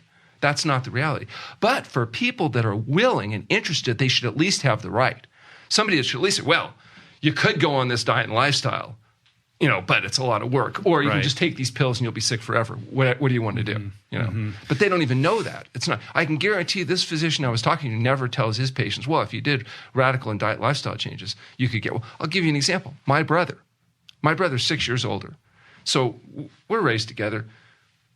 He's slowly gaining weight. His wife adopts our diet, comes in and fasts, overcomes her own health issues, is on a vegan program. 15 years later, my brother's still eating chicken and doing stuff and getting fatter, and he can't play volleyball anymore. His legs all swollen up. I'm poking him, but he won't do anything. Finally, he calls me from the hospital. He says, Alan, I'm in the hospital. I had a heart attack. I said, that's great. He goes, no. You don't hear. I had a heart attack. I said, I heard you. Best thing that could have happened. So he said, oh, they want to do a quadruple bypass. And I said, well, talk to your surgeon. He asked the surgeon, he says, if you do a bypass, won't they plug up again? And the surgeon said, yeah, eventually, but it lasts longer than stents. And he says, what if I made radical diet and lifestyle change? He said the surgeon laughed at him. He said, Mark, you're not going to make diet and lifestyle changes. Come on.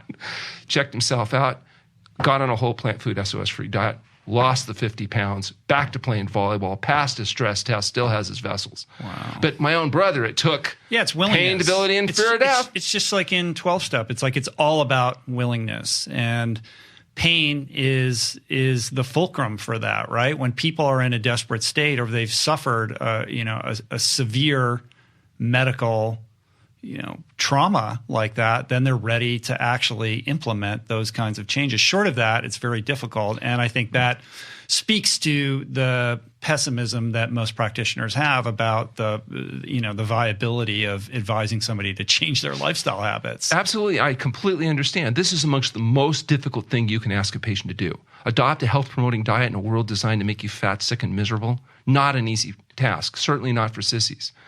And in my brother's case, he had the advantage. His wife, my sister-in-law, already doing the work of providing support to the family with healthy food and stuff, but still difficult. Now, I just saw him a few days ago. Looks great. Completely different person. Do you think he's going to no, it wasn't worth it? I mean, no, it's the best thing he's ever done. Fabulous. So you approach fasting from a perspective of weight management and also disease prevention and reversal, but there's also all this emerging science around longevity and anti-aging. Of course, that's Longo's specific lens on this, but by dint of autophagy and all these other biomechanical systems that are affected by fasting, there's now this whole world of research opening up around prolonging life as a result of this. I actually think the people that are going to turn out to get the most benefit from fasting, this 1 and 2 week fast that we do with healthy people, is healthy people. Healthy people that are looking to stay healthy. For example, to avoid vulnerability to infectious disease, to avoid the problems that, not waiting like my brother did till he has a heart attack, but the people that are willing to use it to prevent the problems from the beginning. And interestingly enough, I've been communicating with Walter Longo recently about doing a joint study where we're going to use his expertise and access and our facility to do some look not just at intermittent fasting, but long-term fasting, and compare and contrast and see what the very best bang for the buck, so to speak, of is in terms of taking healthy people and helping them stay that way. We've got a study that's planned for next year looking specifically at exotic biomarker changes with these dietary changes, with fasting, and then trying to differentiate how much fasting, how frequently, what's the right combination. That's all relatively new territory. There's other impacts of fasting that are not as well recognized. For example, the gut. You have a tunnel through your body that starts at your mouth and it goes down your esophagus and then your stomach and your intestinal tract and gets to the rectum. You got a hole at one end and another hole at the other end. And digestion is essentially shoving things in one hole, trying to push it out the other hole. But it's only the stuff that gets absorbed through the intestinal mucosa that enters the body. And that intestinal mucosa acts like a screen keeping flies out. If the screen becomes inflamed, things can leak through. That's essentially what gut leakage is. And the things that cause inflammation of the gut, we believe, are free radicals that come from not just smoking or drinking alcohol. Smoking, it's obvious. You see smokers' face, cross-linked collagen tissues. We know that's cross-linkaging from the free radicals from smoking. It also affects the enamel lining of the blood vessels. It's my contention that cigarette smoking may protect people from getting lung cancer. Protects people radical from. Statement. Well, think about it. 80% of smokers. How can you say that? Come on. 80% of smokers never get lung cancer, and 20% of smokers get cancer. And I believe it's because smoking kills people from heart attacks before they live long enough to grow their tumors. Because of the damage to the enamel lining of vessels, cardiovascular disease may occur slightly quicker than the inevitable lung cancer would have. And so if you could make smoking more dangerous and kill everybody from heart disease, perhaps they could advertise it as cancer safe. Okay, now I understand. Well, they say statistics don't lie, but liars use statistics. And the fact is, you can look at this data and twist it around in a way that sounds good, even though it's completely ridiculous. Right. Smoking damages enamel lining. It causes lung cancer. Alcohol, peroxidation of alcohol, leads to cirrhosis of the liver. Why do you think people that drink a lot of alcohol get fatty liver? It's a scar tissue that comes from the detoxifying effect of that nasty alcohol. But today they're trying to tell you that alcohol is health food. If you don't drink, you should start. That resveratrol, the little bit of powerful antioxidant from this grape skin, is some justification for drinking alcohol. They're trying to tell it thins the blood like aspirin does. So if you're on a greasy, fatty, slimy, dead, decaying flesh diet and risk of clotting stroke, that thinning effect is going to reduce your risk of dying from a clotting stroke, which might be true, but you're going to increase your risk from a hemorrhagic stroke, you're not going to reduce your all-cause mortality. So the only reason to drink alcohol is if you'd rather die of a bleeding stroke than a clotting stroke. Maybe that's a justification. You're a passionate man, Dr. Goldhamer. Why is it that why 40 days or 21 days? Like, what is it about that extended period that's so important? Well, what we do is we want to fast as short as possible, but long enough to get the problem resolved. And so it's not like we're setting out to try to beat Jesus in fasting duration. We don't go over 40 days generally, because if you keep the fast under 40 days, there's few metabolic complications. As you start getting into the really long fasts, the 60 days, the 80 days, the longer fasts that were done in the past, it's a much more delicate balance in terms of electrolyte balance and other things. And so the guy that I trained with, Alec Burton in Australia, used to do fasts as long as 100 days or longer. And I asked him, by the time I got there, that was 36 years ago, he was no longer doing over 40 days as a routine, just very occasionally. And I said, why? And he said, well, because of the sleep deprivation. I said, oh, I didn't know that patients had any more trouble sleeping on long-term fast. He goes, oh, no, not the patients, me.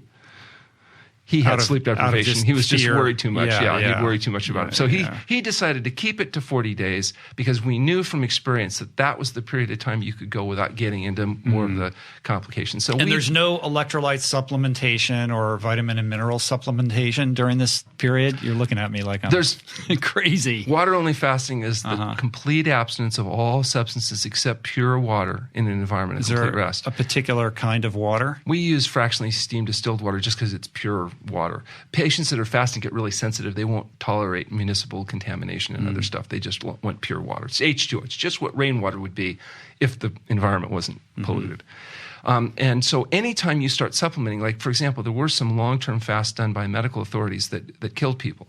And the reason why is because they supplemented. What they would do is they would supplement potassium if potassium got low. But if you don't allow something to be the rate-limiting nutrient, and you're not measuring, obviously, everything that's possible to be measured, you can get into depletion of something else. And they did. And you see evidence in the literature of myocardial fibril breakdown or other problems that you'll not see if you don't let the rate-limiting nutrients be rate-limiting. For example, potassium is pretty sensitive. If you don't supplement potassium and you use potassium as a rate-limiting mineral, all the downstream things that you might not necessarily know to measure are not likely to become an issue. So we use 3.0 potassium as an arbitrary termination. If it gets below that, then we modify the protocol. Now, it's not necessary to do that. You could push people further, but if you use that as a protocol, we've proven you can do it safely and effectively over 20,000 consecutive times. The reason why we've been able to do this so consistently is we have strict protocols that we follow that are time-tested and proven. And supplementation of electrolytes, although you might think, well, potassium's low, we'll just give them some potassium. But that's an example of letting arrogance exceed your ignorance, because you don't know what the downterm consequences of that is. And so we're using a protocol that we've been able to test. Now, it may be there's a better way to do it, and that's why we do research, and that's why we look at these things. There may be. But until that's done, I exercise caution, because the fact is you're in a physiologically vulnerable state, particularly in a person that's coming off medications and has a health history, and you want to make sure that everybody that walks in walks out. And that's why we use the protocol we do. I would suspect also a psychologically delicate state. Walk me through the experience of this journey that you see with the typical patient. I mean, you're demanding a lot of them. They're going through something they've never done before. Like, what is what is that like for that individual when they're on day 3, day 10, day 30? Yeah, so the first few days of fasting are actually the most difficult because you're adapting off a glucose metabolism into a fat metabolism. So the brain is changing fuels from burning sugar to burning largely beta-hydroxybutyric acid, which comes from the ketone bodies from the fat breakdown. So there's an adjustment there. You're detoxing oftentimes a lot, although we've learned to minimize the effect of detoxification by getting people to eat a fruit, vegetable-only diet for a few days before we start fasting. That's made a huge difference. So they're not coming off caffeine addiction at the same moment that they're trying to adapt to the fast. They've already gotten that stuff out of their system. And that's actually the most difficult stuff, getting the cigarettes, the caffeine, the alcohol, all the meat, fish, fowl, eggs, dairy products, processed foods, all the host of chemicals that people are putting into their body with over-the-counter prescription medications. So we've gone through a wean-down process, and then we start fasting. And their mouth may coat up and taste like something crawled in there and died, and they may have some skin rashes or elimination. They may get mucus discharge. They may get some vivid dreams. They may have aches and pains, and they may have difficulties with all kinds of adaptive processes, but they go away.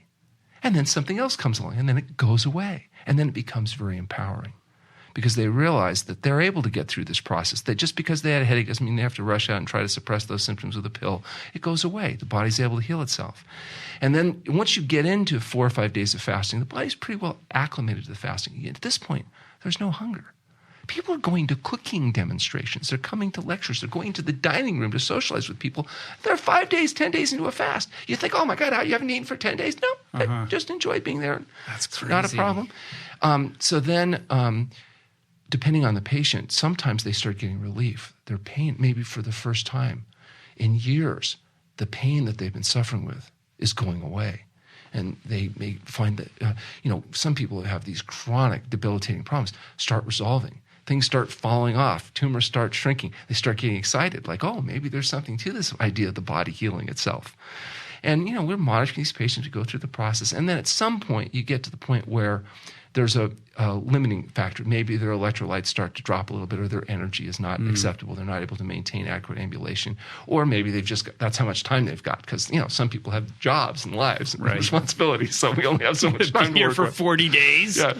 Well, my life completely craters on the outside. But for many people, this is an intense epiphanic experience because they've got this intense education that they're really open to. They've seen these other people, sometimes what looks to them like miracles going on. Because they're seeing people that they have no expectation that could getting well. They're experiencing themselves sometimes for the first time, a sense of empowerment because they're able to actually reverse these processes that they were told nothing could be done. Learn to live with it. What do they expect at their age? That's just how it is.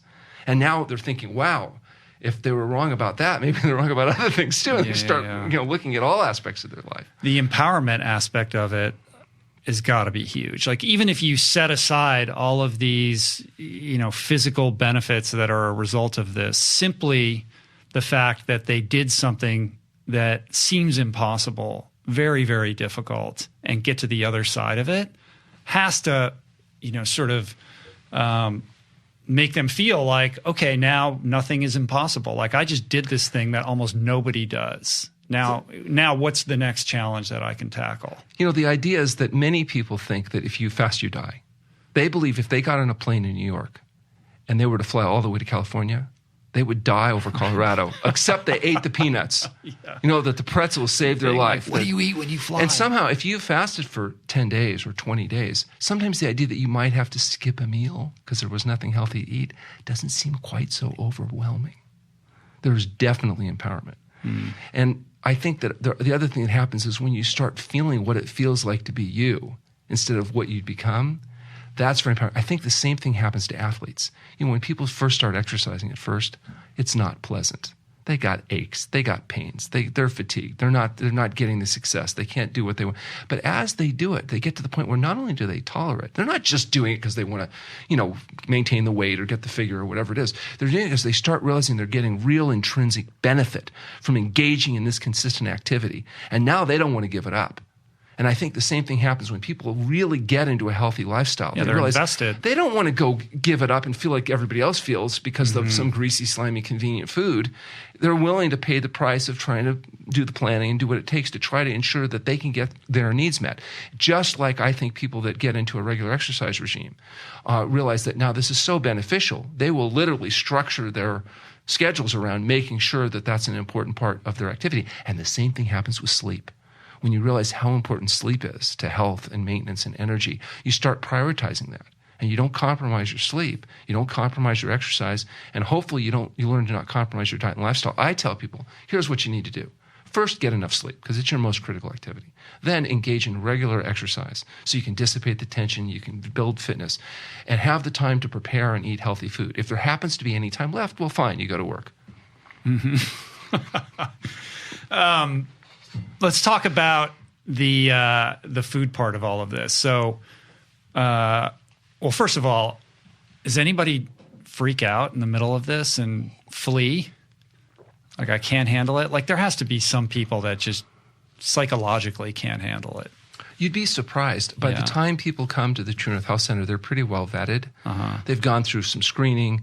We've evaluated their history. They're usually pretty motivated. Most of the time, the only way they find out about us is some doctor or somebody they know is referring them to us to begin with. Yeah. And, it's like you're not going to refer somebody that if you know what's going on there, that's not going to be a good candidate. So there's a lot of filtration that goes on. And so the exceptions that I've seen, I've had some patients that are coming off drugs like cocaine and other stuff that don't last 12 hours, because they're not really ready to make the change. But as far as fleeing because of diet, no, because the True North Health Center is set up to meet people where they're at. Not everybody's ready to do vigorous water-only fasting, or would it even be appropriate? So for those individuals, maybe we just do a healthy eating regime. And just eating the diet, doing the classes, doing the yoga, the meditation is enough to induce significant changes. Sometimes after they've been a while, they might say, well, maybe I'll try a little intermittent fasting, or maybe I'll try a little bit of a fast and see how I do with that. And that's fine. So it's not like everybody comes in and we lock them up and that's it. In fact, I tell a story. When we first moved to the new facility, one day a really large police officer showed up at the door and he said he wanted to interview one of my patients. And I asked him, what did they do? And they said, well, I don't need to know. And I said, well, if you want me to tell you if they're here or not, I need to know, what the issue is. And he said, okay, we got a complaint. And the complaint was from this patient's relatives. And they said that the patient was being held against their will by religious cultists and being starved to death to go to be with Jesus. And I thought, I'm saying, look, the person's not here involuntarily. And he said, I got an interview. I said, fine, I'll let you interview him. But first, would you like a nice tall cup of Kool-Aid?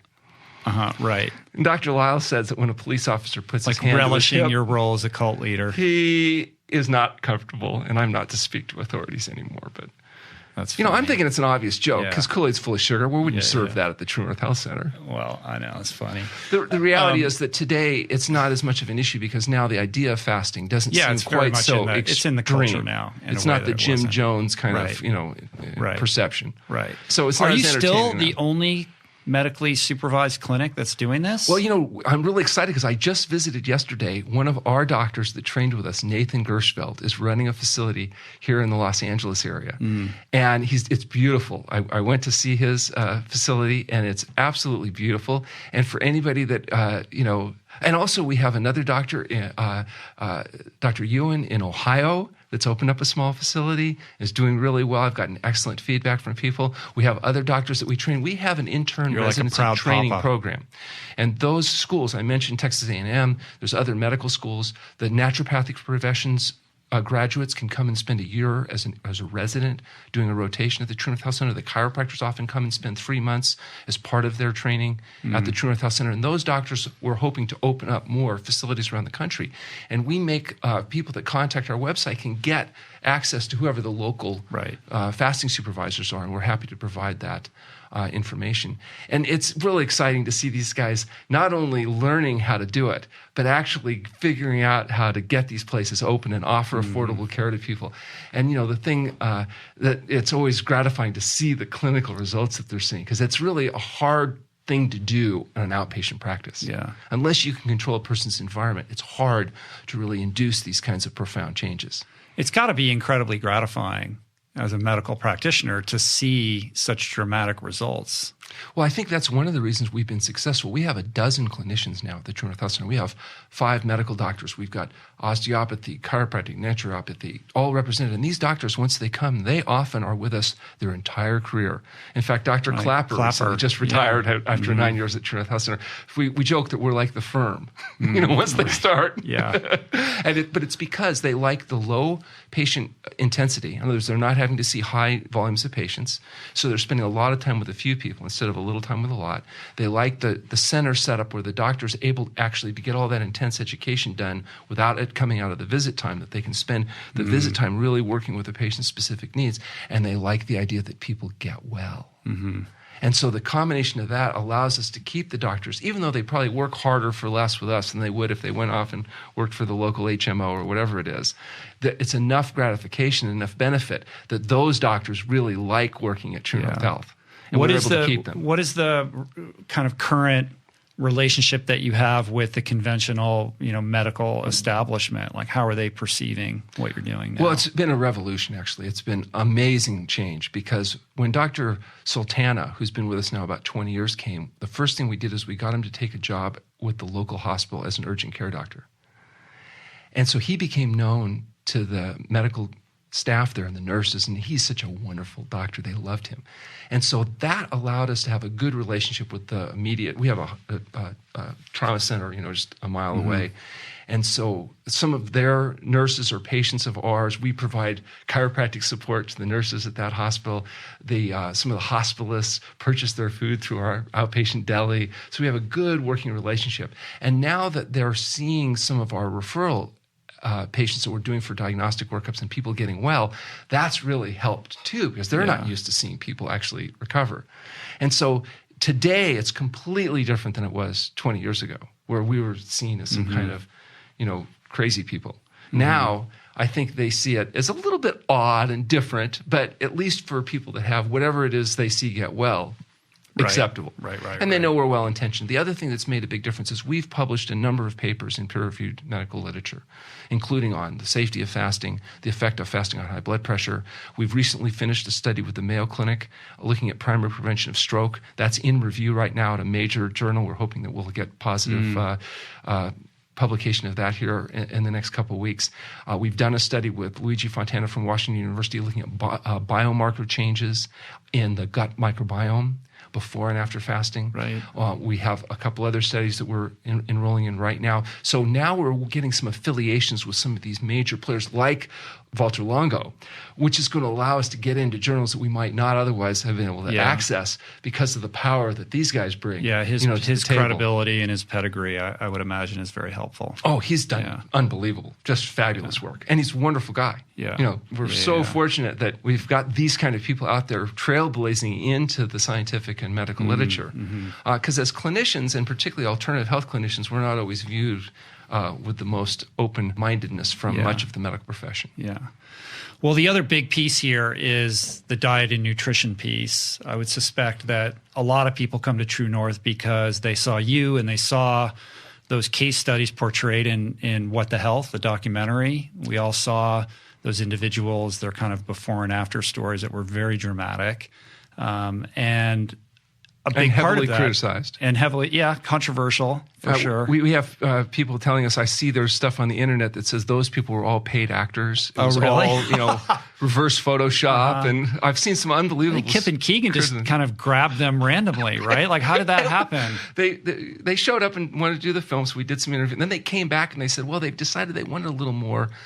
Can we just interview some of your patients? And they went out to the courtyard. Just whoever happened to be standing around. I wish we could have cherry-picked it and stuff. But there was that one guy, he had all his pills, he went through all of his medications and all that kind of stuff. The point is that type of experience is pretty routine in True North Health. We see what looks like miracles. It's not miracles at all. It's just getting rid of the crappy diet, instituting a whole plant food SOS-free diet, and using fasting effectively. That's the reality. And I know they've got a new movie coming out, and I know they've done a bit of filming with us as well. Also, I'm very excited that I think it's September, Netflix decided to do a special on wellness. Oh, they did? And one of their 6 shows was filmed at the True North Health Center. Oh, wow. And it's on fasting. Who's behind that? Do you know? I don't recall who the producer and what else, but I know it's purchased by Netflix. It's a Netflix original. Oh, that's cool. So I know it's going to get pushed out. I had John Lewis in here a couple weeks ago, who's working with Keegan on the Hungry for Justice project. And so I've been behind the scenes kind of looking at what they're doing. That's going to be a really big one. I imagine it'll be very controversial and probably piss a lot of people off. I'm really excited to see it. Keegan, that's Keegan's specialty. Yeah.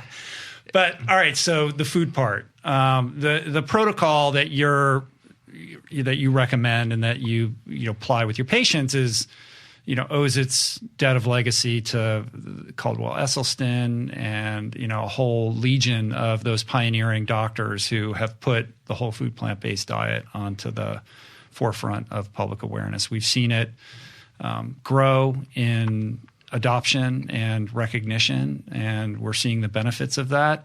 I think it's still, somewhat controversial. There's all these diet wars with the low carb people and now ketosis and all of that. So that's all going on in the background here. But maybe, you can just speak to why you believe so strongly in a whole food plant-based diet.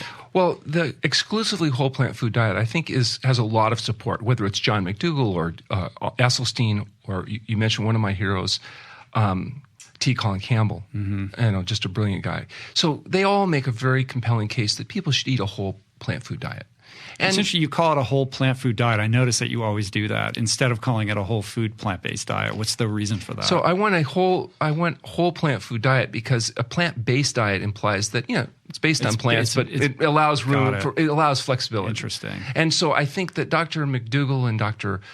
Campbell would argue that we want to have as broad a diet as possible to attract as many people as possible. Because remember, most people in the vegan vegetarian movement are not just interested only in health, but actually dominantly in animal rights, moral, ethical, and spiritual reasons, environmental impact. And so their argument is, well, maybe it doesn't have to be Mr. Perfect, diet. If it encompasses a broader range of people, we'll get more people doing it. We'll save the planet. We'll save the animals. We'll go to heaven, whatever it is. And I don't disagree with any of that. That's great. But when it comes to maximizing health, if a person's overweight, wants to lose weight, if a person has heart disease, diabetes, if they've got cancer, or if they're healthy and their goal is to live the maximum healthy life possible, I believe the evidence supports the idea of an exclusively whole plant food diet that's free of SOS. SOS is the international symbol of danger, and it stands for salt, oil, and sugar. Now, can you have a little salt and still be healthy? Yes. Just like sometimes people can have a beer and not be a drunk. But for my patient population, which is either sick people that want to get well or the healthy people that really want to maximize their health, a whole plant food SOS-free diet, I believe, will prove to be the most health-promoting diet out there. Now, is it the best diet for society to add? No, I'm not arguing that. I'm so grateful that people like Dr. Campbell and Dr. Esselstyn and Dr. McDougall are out there educating the world. I'm not that nice of a person. I'm only interested in my patient and the maximizing the people that's in front of me. And the people that I see are often sick or healthy and want to stay that way. And so I believe that is the best advice for them. Now, does that mean somebody can't have a more flexible diet and still be healthy? No, of course they can. And if it's working for you, that's great. I'm not going to argue with it. But if you're struggling, don't pretend that there's not another level of compliance that's possible. And I suggest people try it this way because they might find out, they don't miss all that salty, sugary stuff anyway. And they may be just as happy. And if not, that's fine. If you can modify the diet, maintain the numbers, not screw up our outcome data, I'm not a policeman. I'm just trying to give you the best advice I can. But I do believe I'm right. Now, if it turns out I'm wrong, and the evidence supports that you're better off having more than 1,500 milligrams of sodium a day because that's an important reason for some reason, then I'll change my recommendation. Okay? I'm recommending what I'm recommending based on the combination of 36 years of clinical experience watching people get well and my ability to interpret the scientific literature and the staff that we have at the True North Health Foundation that are doing the same. And so, up till now, a lot of the stuff that we used to advocate was criticized heavily. Most of the stuff that we've been advocating, if you go back for 36 years, has been accepted as reasonable. The two things that we do that are still controversial is recommend a lower sodium intake than some of our colleagues. And this type of diet ends up having about 1 gram of sodium in it, naturally. And water-only fasting. And I believe in both cases, the data is going to prove we're right. What do you say to the low-carb proponent who tells you, listen, we need some of these oils in our diet. Healthy olive oil has its place. We've seen that in the Mediterranean diet. We've had tremendous results with people losing weight and maintaining their weight and reversing a whole litany of conditions. So, why not just go that route? Like, when you have to measure those two protocols against each other, how do you think about that? Well, there's a number of protocols you're actually covering there. Yeah. But like, for example... But these things get conflated in this conversation that's going on. The dead Dr. Atkins diet, the high-protein, high-fat diets, they'll argue, well, we got weight loss. I don't disagree. And a lot of times what's really good for short-term benefit isn't necessarily the same thing that's good for long-term outcome. Same thing in athletics. You can inject anabolic steroids, and you can get some pretty powerful short-term effects. But then you get the testicular atrophy, and you get cancer and die, and it's not so good in the long run. So what's good for short-term weight loss isn't necessarily the same thing as what's good for long-term health support. And I don't disagree that a lot of these programs are effective for weight loss. Heck, you can cut the hip off at the leg and lose 40 pounds overnight. Now, it may not be, a net benefit to you. But just because you want instant weight loss, there's lots of things you can do. As far as the other alternatives, which is maybe a higher fat, low protein diet, inducing a ketogenic state, that may very well have some short-term benefits. It may even have some long-term benefits. But when you compare the results that we see clinically in the conditions that we treat, there's nothing I've seen that's worked better than an exclusively whole plant food SOS-free diet. And I have the luxury of having patients living with me sometimes for a period of a year or more. So we're able to really test the diet and see what it takes for them to actually recover their health. That's one of the downsides of living with your patients, because if they don't get well, who can you blame? Right. They've been with you for a year. Wow, you have people stay with you for a whole year. Sometimes longer than a year. I've got people there now longer. Well, sometimes we've had people checked in that were being sent to the nursing home. We came as the alternative, and then they get well and go home. And it was, $2,000 a month less staying with us than at the nursing home. So, for those individuals, it was an economic benefit. Other people come in because they're going to do long-term fasting, long-term recovery. They've got serious health problems. Sometimes it takes a couple months just to get people off all their drugs. Some people come in because they don't feel comfortable living freely, because they've got some issues with food and eating. They want to live in a controlled setting until they really get it down so they feel comfortable going out there. And the same thing true with alcoholics. Some people, you say, quit drinking, and they quit. Some people go to outpatient treatment. They do great. Some people do 30-day programs. Some people do 90-day programs. Some people, have to do longer. Yeah. So you have to make it to meet the patient's need. So I'll tell you a funny thing. We have this phone coaching thing I told you about. And so one of our doctors, Dr. Chilaveras, does a lot of phone coaching with people. And so people would call up on me, and we decide, okay, they need to come in and fast, but it's a couple months before we have an opening. So I say, why don't you work with Dr. Veras in the meantime? And when you come in, you won't have to be here so long. And then they go and get well. And it's happening a lot. I'm giving her a hard time. I say, you got them well before we could come in. We screwed up our study, our documentation. They're all well. But it's okay. How many beds do you have, though? You probably are at capacity most of the time. Yeah, we can handle about 70 people. So we're going to run about 2 months or so out. It was interesting after the COVID thing, all of our foreign people had to cancel. And that's 15% of our people. We had 50 people that couldn't get in.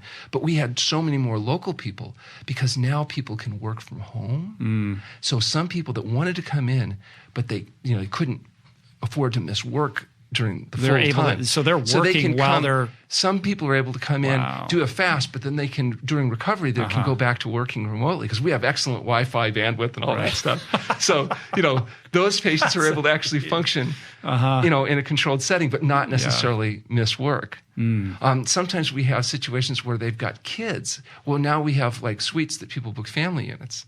So they may come in to fast, but they can have their family there. And so the family learns to eat good food, and there's no cooking, And so there's lots of different ways to adapt to people's needs, depending on what it is they're really wanting to accomplish. Our limiting factor is we have to have highly motivated people that really want to pay the price to get well. Yeah. And if they That's do, the determining factor in success. I mean, it's so similar to the recovery community. I mean, you have outpatient situations, you have inpatient. I mean, I did inpatient for 100 days, and now I think I should have stayed longer. Like it had such a dramatic, it saved my life and it gave me a new life, but I needed that much time. And then, a lot of people from that experience, and I work with people today who are in halfway houses or, sober living facilities. There are all of these transitionary scenarios that are available to people to help them not just create these new habits and build a new foundation for their life, but you need that support system in place in order for it to really lock in so that they can carry it out in the world in a permanent way. We have because we're a 501c3 nonprofit research-driven organization, our price point is quite modest. Our prices are the same as they were 12 years ago, $149 That's why a night. Chef AJ goes, she's like, it's cheaper for me to go to True North than to go to a hotel. Well, we actually have businessmen, sometimes they'll choose to stay with us when they're on the road because they get their meals and it's cheaper than the DoubleTree. You know what I mean? So you need to charge more. Well, no, the idea is... Or you need more beds, or I don't know what you need. We want to keep the price point as low as possible. There's a reason we haven't raised rates in the last 12 years is because people need to stay long enough to get well. They need to be able to come back if they need support. And by keeping as low a rate as possible, it broadens the number of people that can actually afford to do the care. Does insurance cover it? The insurance will cover their medical exam, all the traditional medical management things, not the part where you get well.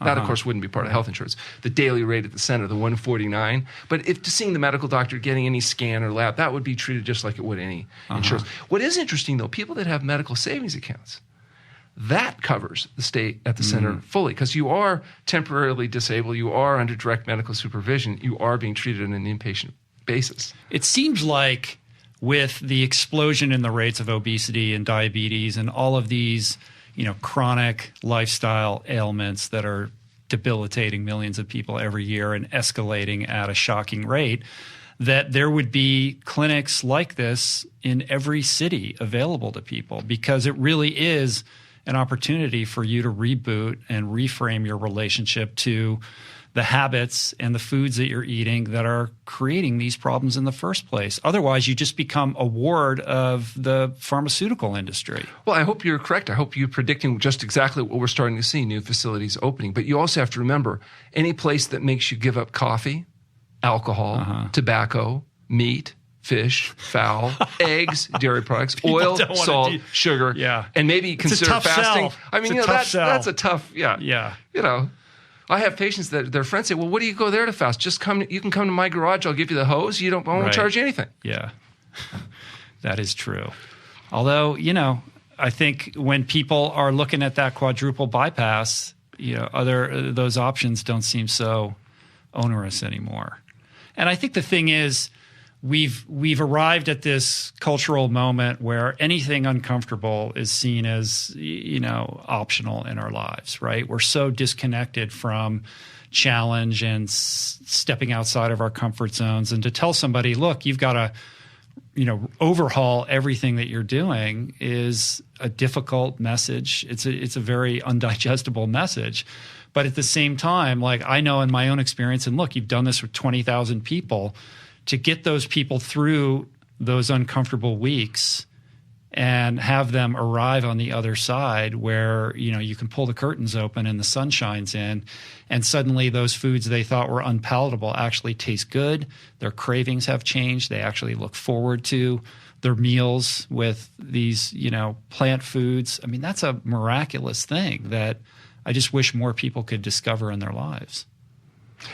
Yeah, it is a miraculous thing. And I think for the specific, highly motivated, self-selected people that we treat, we have a really high satisfaction ratio, and we're still here, which is kind of a miracle in itself. Just the idea and you do have a really high rate of people that maintain these practices. We're interested. How closely do you tabs do you keep on people? We're doing a adherence study starting in January of next year, which is designed to do long-term tracking of very carefully in terms of patient actual dietary compliance. It's actually difficult research to do in terms of monitoring specifically what people are consuming and not consuming. But we've actually designed a study that's going to let us do some really long-term tracking of people. Because what we're trying to find out is how strict do you have to be to get the best ratio of return? Do you have to be as strict as we say? Or could you be more flexible, like many of our colleagues recommend programs? Right. The problem we have with them is their recidivism rates. Their theory is that by being more flexible with the diet, you'll get more people in. Our theory is by being stricter with the diet, you can keep more people in. But I can't prove that yet because that data hasn't been done. We did just recently, though, do a retrospective analysis of 1,100 people that had been to the center and that had experienced 10% or more of weight loss, looking at what people had sustained that magnitude of weight loss over a period of a year, and it was over 30%. And so, although that means a lot of people didn't maintain the full magnitude of weight loss, that doesn't mean that they haven't improved their overall health. But just the fact that people can do that and sustain that, and as much as a third of those people apparently are able to, that's, to me, very encouraging. Because under a conventional treatment, weight loss, it's around 93 to 97% failure rate. No matter what. Wow. Gastric bypass. When you look at who sustains long-term weight loss, what kind of health benefit, it's very poor. It's so poor that most physicians say, it's not even worth worrying about. Just let them be fat. Forget about it. Right. What is the study that you'd like to see done, whether with respect to fasting or eating a whole plant food diet? Like where's the gap right now? Well, the real gap is looking at what effect on healthy people does healthy living have, and what effect on healthy people does periodic fasting have in terms of preventing them from ultimately getting debility. And that's why we're doing what we call this navigator study, where we're going to enroll a large number of people and track them the rest of their life. And so the goal is to be able to demonstrate. Now, it'll take us a while, till they reach that point. And it's particularly a problem because once people adopt this diet and lifestyle habits, they tend to live a lot longer. My mother, when she turned 92 years old, she used to get all kinds of trouble from her friends because her son's crazy diet that she's following. But at 92, she realized she had outlived all 52 of her lifelong friends. They were all dead. And she said she realized here she was, 92 years old, everybody was gone. And she said, Alan, you need to warn your patients. If they're going to eat this kind of diet, make younger friends. Much younger. Because she said even the people 10 years younger didn't want to play bridge and do stuff. They were too busy suffering with their consequences.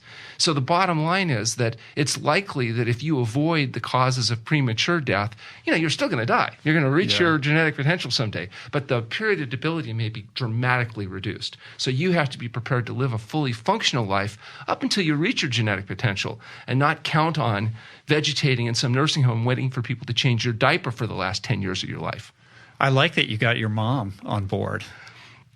Well, my mom and my father actually, when I just started practice, was having transient ischemic attacks, had to retire from teaching because of cognitive decline.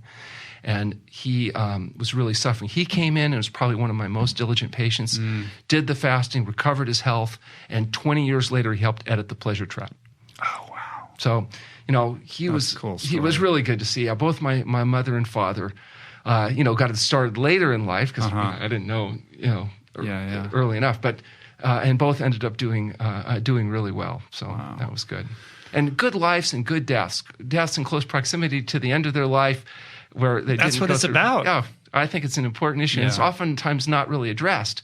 That how valuable it is to spend the last 8 years of your life, however long that's going to be, fully functional and capable of taking care of yourself. And what percentage of healthcare do we expend on treating people where we don't affect their all-cause mortality, and we may not even be improving the quality of their life, but we're basically just fostering the consequences of poor dietary choices. And oftentimes because people don't even realize that what they're doing is killing themselves with their fork and knife. Yeah, and warehousing them through those later years where they're so debilitated that the quality of life is de minimis at that point.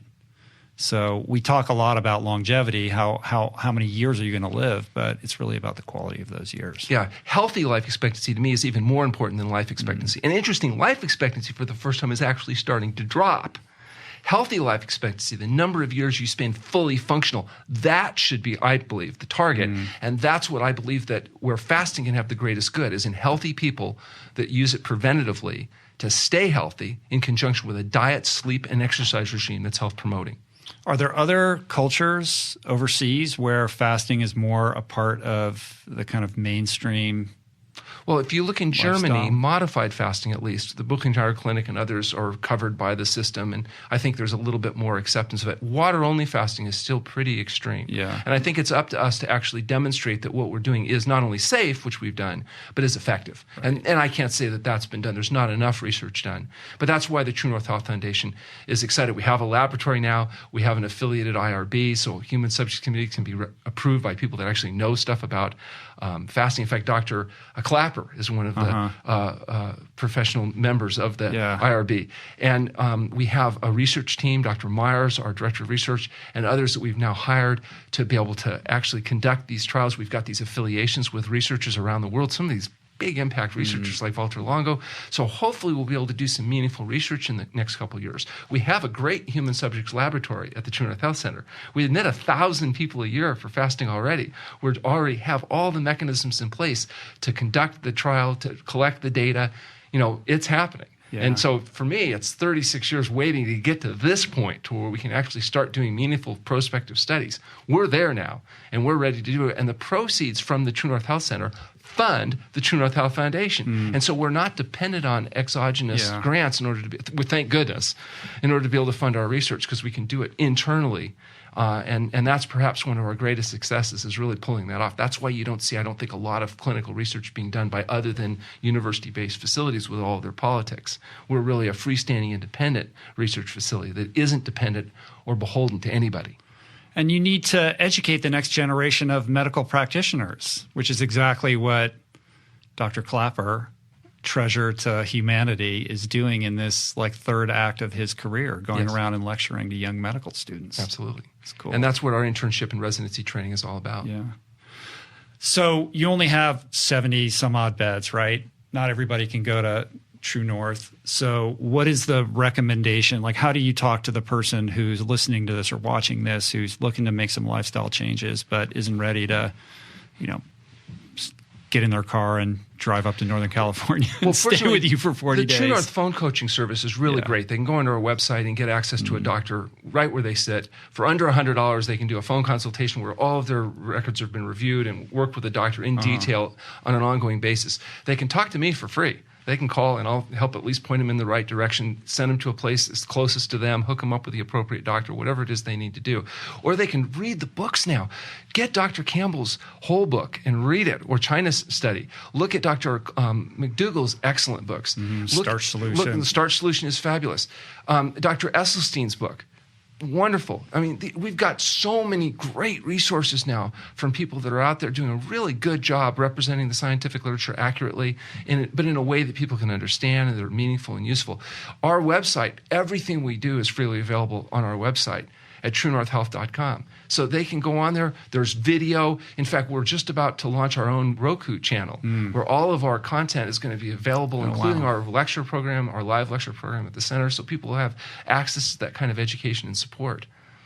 Obviously, nobody should do a water-only fast without medical supervision. But if somebody does want to start experimenting with some intermittent fasting or some things that they could do at home, like what's the kind of advice that you give to that person? The first advice, it's really important that history exam and lab be looked at, just because the medications particularly can really be complicated. Even with intermittent fasting, unless you take care of the medication complications, you can get yourself into a little bit of trouble. So whoever's prescribing that medication at least needs to be discussed with. A lot of times they don't know anything about diet. They don't even know how to get people off drugs. And so that's why I would suggest find a local plant-based doctor or use one of our phone coaches to at least make sure, am I a good candidate for this? And then they can tell you, look, you'd be a good candidate. You might want to do Walter Longo's programming. You might want to do, here's something you can do on your own. These are things that are reasonable. The problem is people are so screwed up from long-term dietary abuse and medication complications that even simple things like, well, just eat a good diet. Yes, that's great. Anybody can do that. But you still may need to keep into account that you might have to modify the pharmaceutical preparations that you've been given inappropriately. And what about people that are moving in the direction of eating a more whole plant-based diet? What are some of the sort of psychological tools that they can rely on that would be helpful in making them successful in that switch? Well, one thing I'd say is keep it to yourself. Don't become, a born-again hygienist where you're trying to shove down your beliefs in other people's, because it doesn't work very well. You're just going to antagonize everybody around you and make a lot of stress. So you can set a good example, but my advice is only answer questions that are asked directly. Don't be going around and trying to shove your belief systems in everybody else's face. But support is also important, right? Having some accountability to somebody seems to be effective. Yeah, and that's why I always encourage people to take advantage of, around the country now, there are doctors that aren't complete idiots that are trying to encourage and advocate, support the plant-based physicians, et cetera. So there are resources available. That's one of the reasons I'm excited about this phone coaching business, because we can expand that broad, all across the world. This is, automated systems that are highly efficient. We're adding more doctors to the list as the demand increases, so that there will be people and resources available to people that are serious about making these diet and lifestyle changes. Right. Honestly, for relatively healthy people, all they got to do is start eating a whole plant food diet and stop the rest of it. For those of you that struggle making those changes, then you have to find the appropriate support that you need. And if you can have even one friend that they don't even have to do it, they could just tolerate you doing it, that does make a difference. Yeah. So right now, you, I'm sure, know the statistics better than I do, but something like 70% of Americans are obese or overweight. Childhood obesity rates are through the roof. Type 2 diabetes epidemic is what, 30% of Americans? Well, whatever right it now? is, it's going to be more tomorrow. Right. These things are escalating astronomically. And this really is, COVID pandemic aside, like this is a health pandemic, epidemic of a different nature that needs to be addressed in new and different ways. What we're doing right now certainly is not working. And the path forward, and what you have so beautifully demonstrated through a lifetime of work, is to show that agency plays a huge part here, and that we can take better control of our health by making some pretty basic, simple lifestyle changes that are rooted in evidence-based medicine and science that are proven to work. I mean, 20,000 patients over the years, a level of success that you've experienced, the long-term success of these patients speaks for itself. And it's powerful, man. And so for somebody who's listening or watching who feels stuck, who feels like they can't make that change, who is mired in the vicious cycle of the pleasure trap, to be able to give people a lifeline and say it doesn't have to be this way, that there is hope and there is a way out, I think is, that's God's work that you're doing. Yeah, we're having fun.